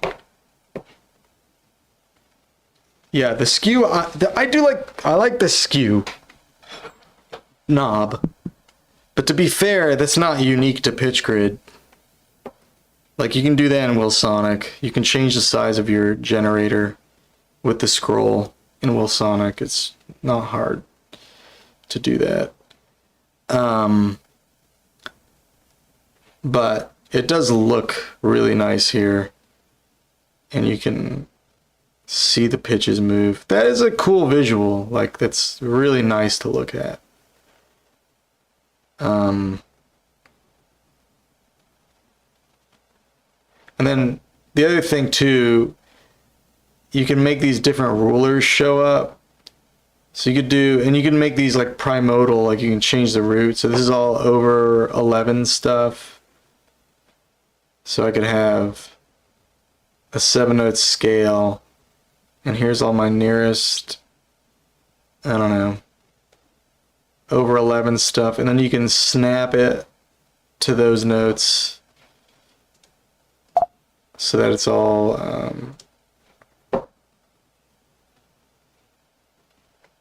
it's all those notes. But I don't know, man. It's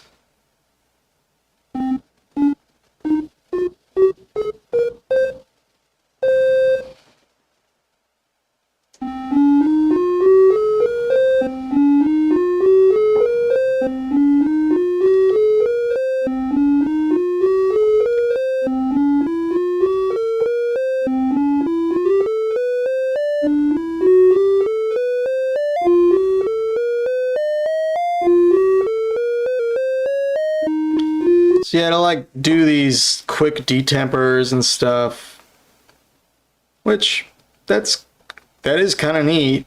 Granted, you can do that in Scale Workshop for free, but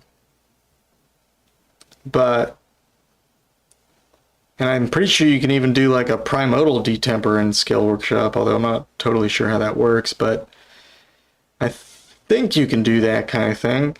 But maybe you can't, I don't know. So, I don't know, maybe there's certain things you can do in here that would make it worthwhile. But, man, how should the plugin interpret 5 steps if you change the generator from 702 to 700?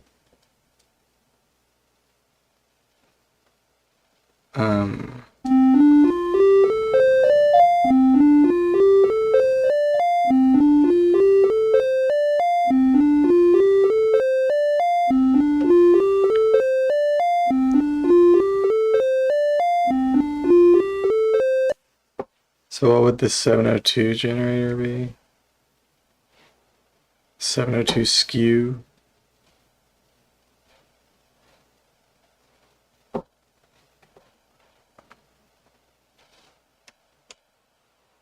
Point 5.585.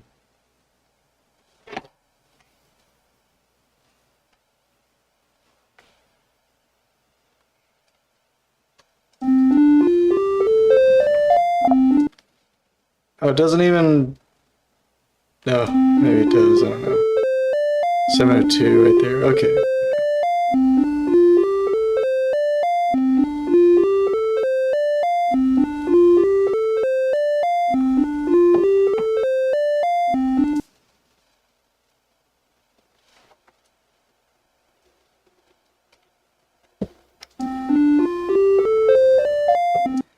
I don't understand why it doesn't like. That was a rhetorical question. I don't understand why it doesn't like give you the option to just like select a Edo and it'll give you the skew maybe, or just it'll also do it that way. 5 steps is exclusive to rank 1s. Oh, really?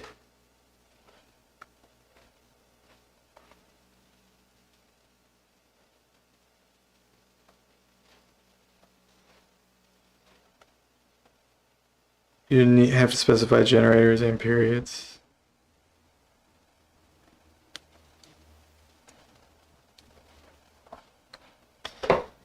Anyway, I told him I wanted to beta test for the lumatone. Interval A is reached by X generators and Y periods.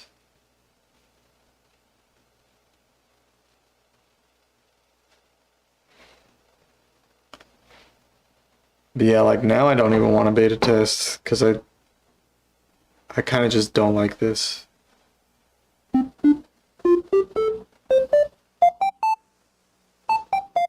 So it's omitting these because it's a 5-step scale, I guess.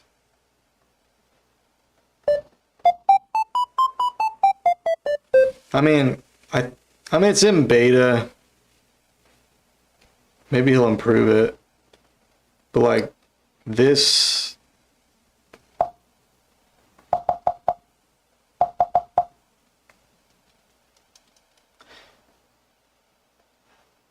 is the worst retuner I've used so far.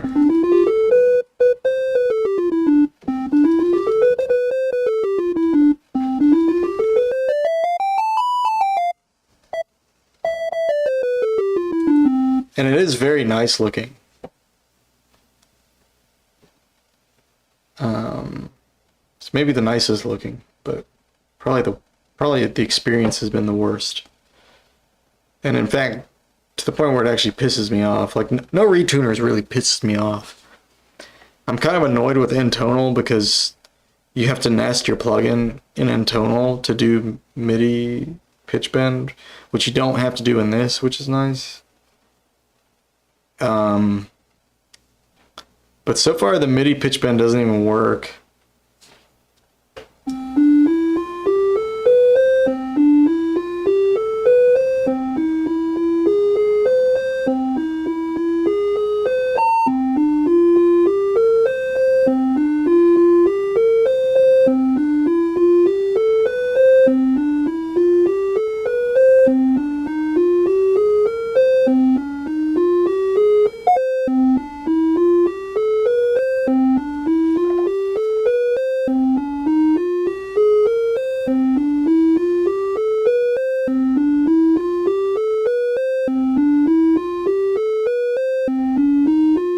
Yeah, that one's not working. That one's not working. But then TSCSP works.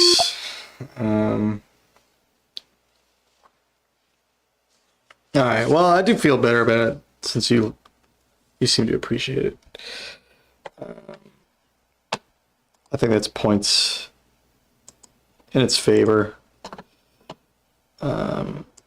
So I'm a little less pissed off at it.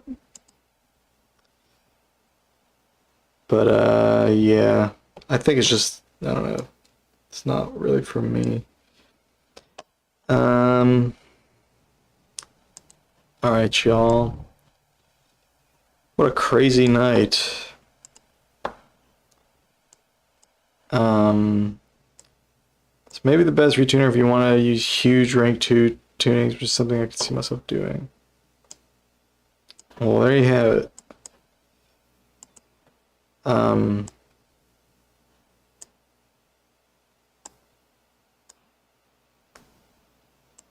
don't know. Yeah, I think I might eventually buy Infinitone because you can set the MIDI triggers and stuff, and you can do all the morphing stuff really easily. And it has a built-in synth that doesn't sound bad. But I don't know if I'm ever gonna get it. See, you're gonna visit Will Sonic, see if there's an equivalent feature. I'm pretty sure you can do it in Will Sonic.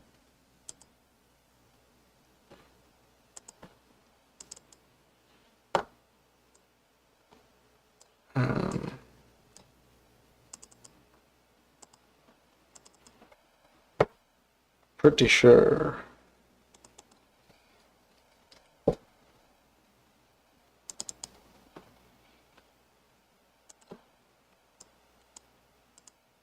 It's got an MOS mode, and you can change the generator size and change the period size, which the period size is equivalent to the stretch knob, and the generator size is equivalent to the skew knob.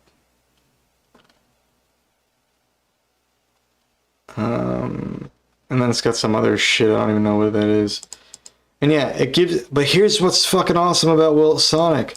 You can just type in the fucking cent value, man. Ah! Like, dude, you can't even double click the generator in the other one and type something in. Be like, here you can scroll through this. And look, it doesn't look as good as Pitch Grid, but it has the thing. It has the scrolling. And it shows you all the MOSs all at once, but you can highlight one of them to get more detail on it. Down here.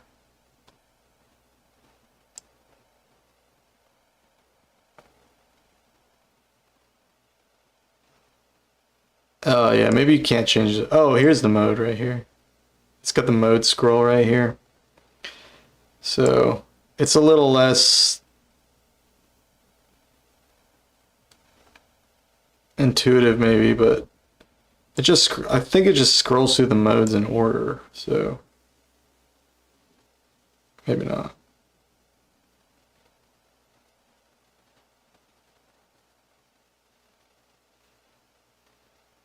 Let's test it out. Let's just listen to it. Holy moly, man.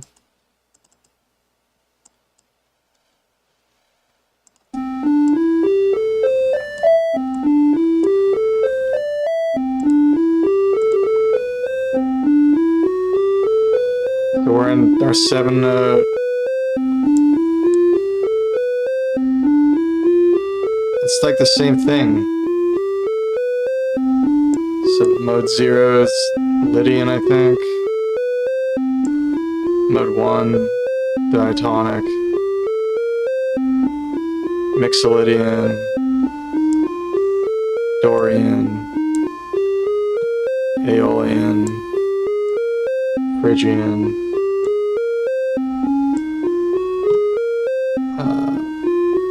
Look. Is that what we're doing already?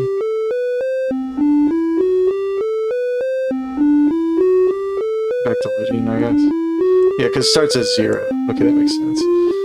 So it's not as clean because it just keeps going through this like over and over again, but you could keep it contained to the number you want.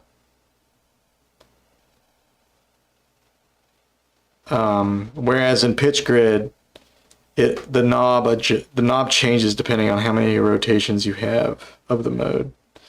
So in that sense, like, Pitch Grid's a little more informative because it shows you how many rotations you have, but at the same time, like, you have as many rotations as you, unless your MOS is like symmetrical, you have as many rotations as you have notes.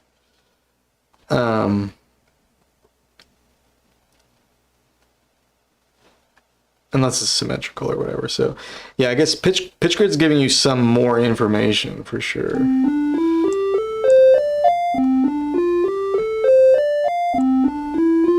But yeah, you can, in Sonic for $0, you can have the same inconvenience of automating this fucking knob in Reaper, but with the extraordinary benefit. Wait, could you actually automate this even?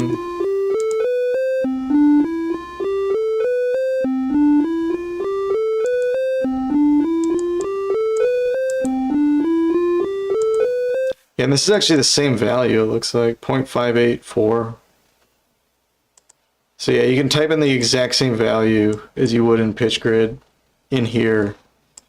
So you could literally do the exact same thing in Pitch Grid in Sonic. It's just not as sexy like this. But also in Sonic, you can do amazing things you could never do in Pitch Grid, like scroll through a bunch of fucking Edos. Holy shit. Holy fucking shit. Well, how'd they think of that?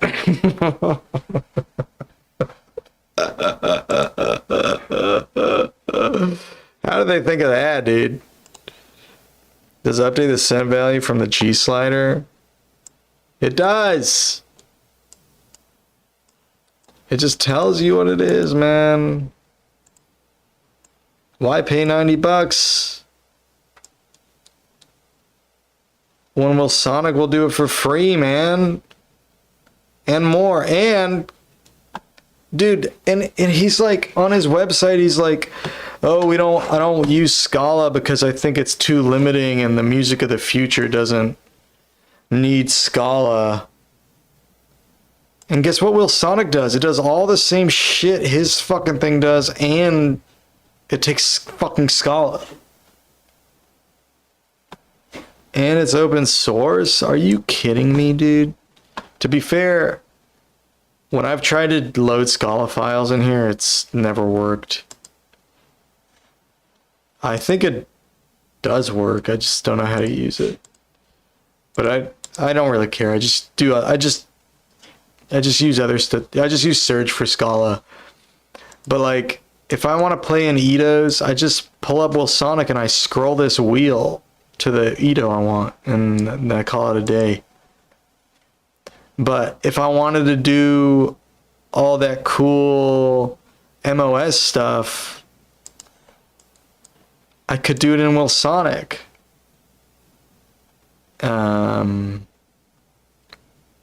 So there you go. And I wouldn't have to pay.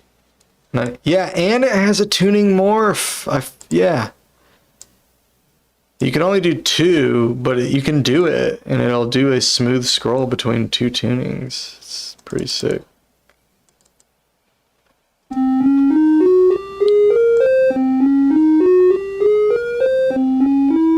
And you can put an LFO on this. You're like, well, Sonic is so sick, man, and it's $0. It's $0 fucking dollars, man. Why would you... Okay, well, Sonic doesn't have a layout generator. But this layout generator is fucking trash, man. You can't customize the colors.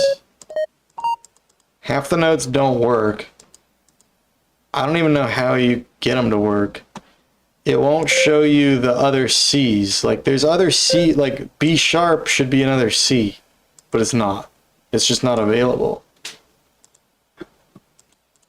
Why would I do, why, like, dude, I'm not testing this, man. This is fucking garbo. I told the guy I wanted a beta test, and then I started looking at the software tonight, and now I'm like, dude, I don't want to do shit with this. I just want to tell this guy that this shit sucks, man. I mean, I know I'm being mean, but dude, he's asking for $90 for this. And like, his fucking website, man, it just sounds so fucking full of himself. It just pisses me off, dude. Like, he's like, oh, the music of the future, and I wanted to make a tuner for composers. And it's like, dude, did you even look at any of the other tuners that are already out there? Like, they do all this shit, and it makes more sense. It's, like, more intuitive. And then the fact that we're doing all the same stuff in Will Sonic, and Will Sonic does even more stuff, and isn't too fucking good for Scala, it's like, why? Like, how, like... It's just a pretty package. That's all it is, man. You could buy a real synth for 90, bro. Yeah, man. You could buy all kinds of fun stuff for 90 bucks, and you could retune it with Will Sonic for free. So, yeah. I don't know, dude. It's serious. It shouldn't be under my skin so much, I guess, but it really is. Like, I don't even know this guy, and I feel kind of bad, but I'm like mad at him. And like, people come to my, like, I'm not a big deal or anything, but people do ask me about stuff. And like, I'm not going to have anything good to say about Pitch Grid. Like, people do occasionally ask, how do you get your stuff microtonal? I have recommended infinitone and tonal I'm not saying anybody actually bought it because of my recommendation, but you know, I've told a million people about, well, not a million, but I've told 5 people about Wilsonic. So, you know, if Wilsonic had a layout generator and better automation, it would be over for other tuners. I mean, you can automate this stuff in Reaper. I mean, in Ableton and most DAWs. I mean, you can automate it. Just have to do it in the DAW. I think, dude, it might even have a LFO on it. I don't actually know. Like when you get a morph.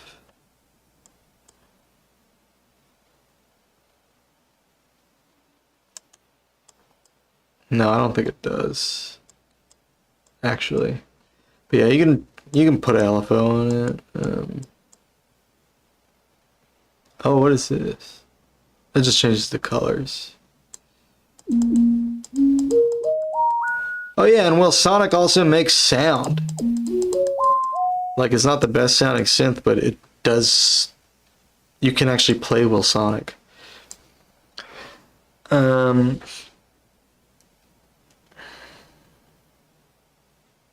morph one, if you could change the target tuning on the fly, yeah, that'd be cool. I guess one thing Pitch Grid has that I haven't seen, but there's equivalent function on, well, it's basically, you could do the same thing with morph if you just hard scrolled to the other side. But you can do it in infinitone, and you can do more of it, but you would have to set it up. You'd have to you'd have to set up the other tuning, but this does have this pitch ruler. This pitch ruler is kind of interesting. So you can tell it to snap to the pitch ruler and unsnap, but I don't know that you can. I mean, there's probably a way to send MIDI CC to that, but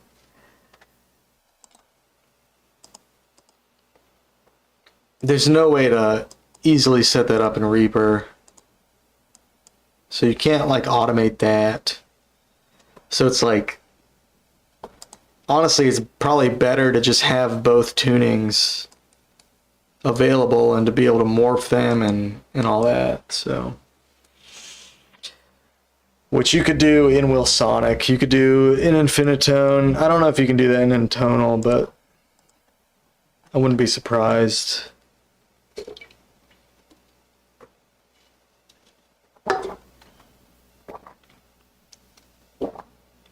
Oh man, I'm so pissed off too because I spent so long looking at this fucking thing, and I was legitimately excited too because I was like, oh shit, a new lumatone editor. Maybe this is the answer. Maybe this is what I've been waiting for. And it's like the worst. It's like worse than the standard editor, if that's even possible. It's actually worse than the standard editor.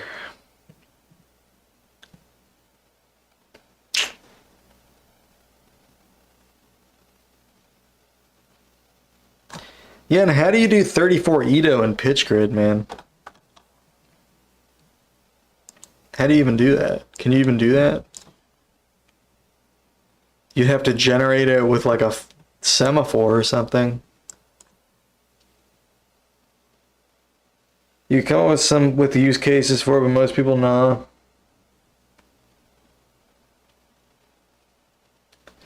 That's what I thought I said the same thing earlier tonight, but now that we revisited Wilsonic, I don't know that there's anything other than the pitch ruler, but I honestly don't know what you would need that for. I mean, it's got the layout thing that'll update in real time, Look, if he fixes these problems, it could be sick. It could definitely be sick. But I mean, he's got to do a lot. He would have to add so much to this to make it worth $90. First of all, it needs Edo support.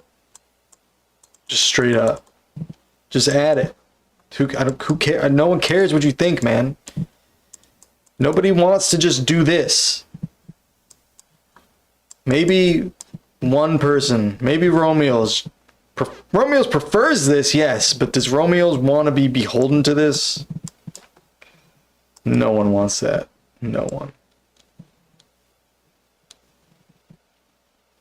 Just, add the fucking Edo thing, man.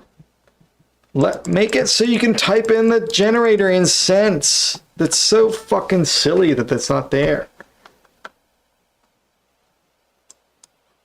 Maybe program it to understand that, like, if two notes are the same cent value, they're the same note. I mean, come on, dude.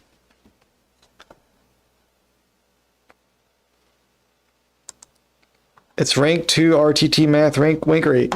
And you know what's so funny is that when you go to the website, it's like it doesn't act like that at all. It's like this is for composers. I wanted to make a retuner that is compositionally useful.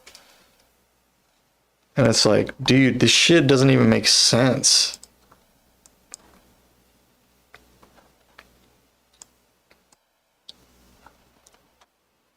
The tonal structure of Western music is two-dimensional. Oh god, the sign was right there, man.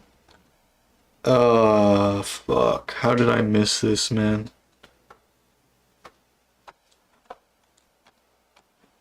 Here's where he blows my fucking mind, though, dude. Interactive tuning and MIDI mapping for microtonal music, a VST-AU plugin that makes alternative tuning systems accessible, intuitive, and fun. No. Incorrect. Incorrect. The opposite. What's the opposite of inaccessible? Unintuitive and annoying. If he updates his website, I'll fucking beta test this shit. If he replaces that with inaccessible, unintuitive, and annoying.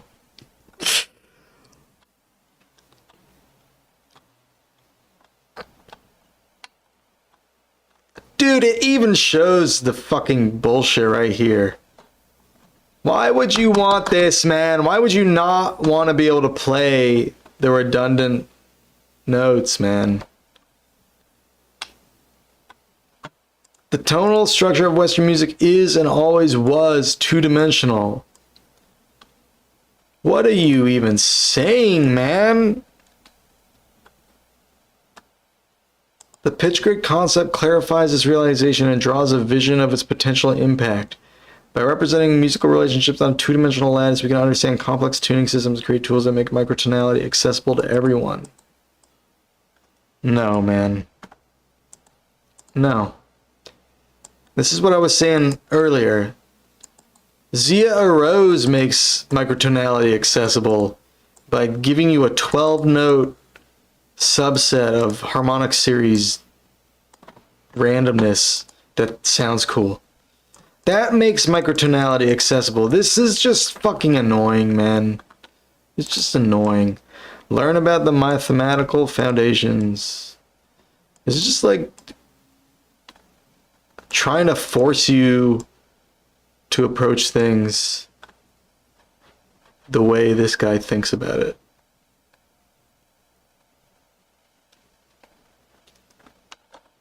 Very nice. Okay. Thank you. He really hates rank 1s. Yeah, that's apparent. Maybe accessible for highly educated academic composers. Dude, it doesn't matter who you are. It doesn't matter how you think about this. If you're rank 2, rank 50, like when your layout generator doesn't give you the other C an octave up because it's not on the chain or whatever. How that's not making anything easy for anybody. It's the same fucking note. You know what I mean? Like who goes, oh well, that's not C, that's B sharp. I don't want that. Nope. Like, dude, it should give you that note, man. I don't care who you are. What? If you're playing on a thing, you want all of the note that's there to be there. I mean, am I crazy? Is it who would think it's better to not have that? I don't know. Maybe I'm just a fucking moron.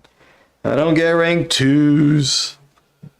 I mean, dude, and the thing is, I mean, I get it. I get how it works. I just, like, why can't I type in the generator in sense? I'm about to explode, man. I'm so fucking pissed off. I've literally never been so mad at anyone in my life. Like, I think if I met this guy right now, I don't know what I would do. I think if I said what I would do out loud,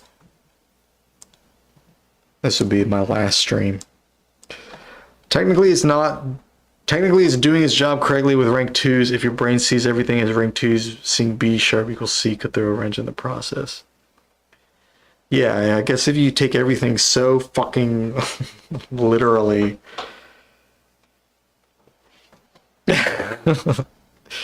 How's that helpful for composers?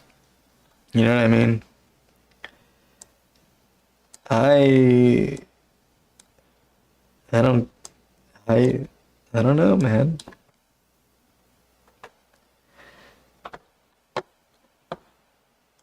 I'm a fool.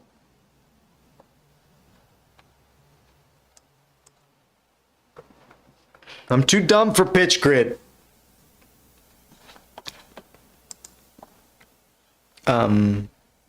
Okay. Alright, what a weird stream. I'll be back tomorrow. I'll see y'all then. Have a great one. Thanks for checking out the stream. Appreciate it. And if you didn't see the Delta Quartz interview from yesterday, go check out the Delta Quartz interview and come back on Saturday, 8 p.m. I am talking with not the pitch grid guy. I think people were getting confused earlier. Shaping the Silence, the hex board guy. Now there's a product I'm excited about talking about live on the internet. Hex board. Okay, but I'll be back tomorrow. See y'all.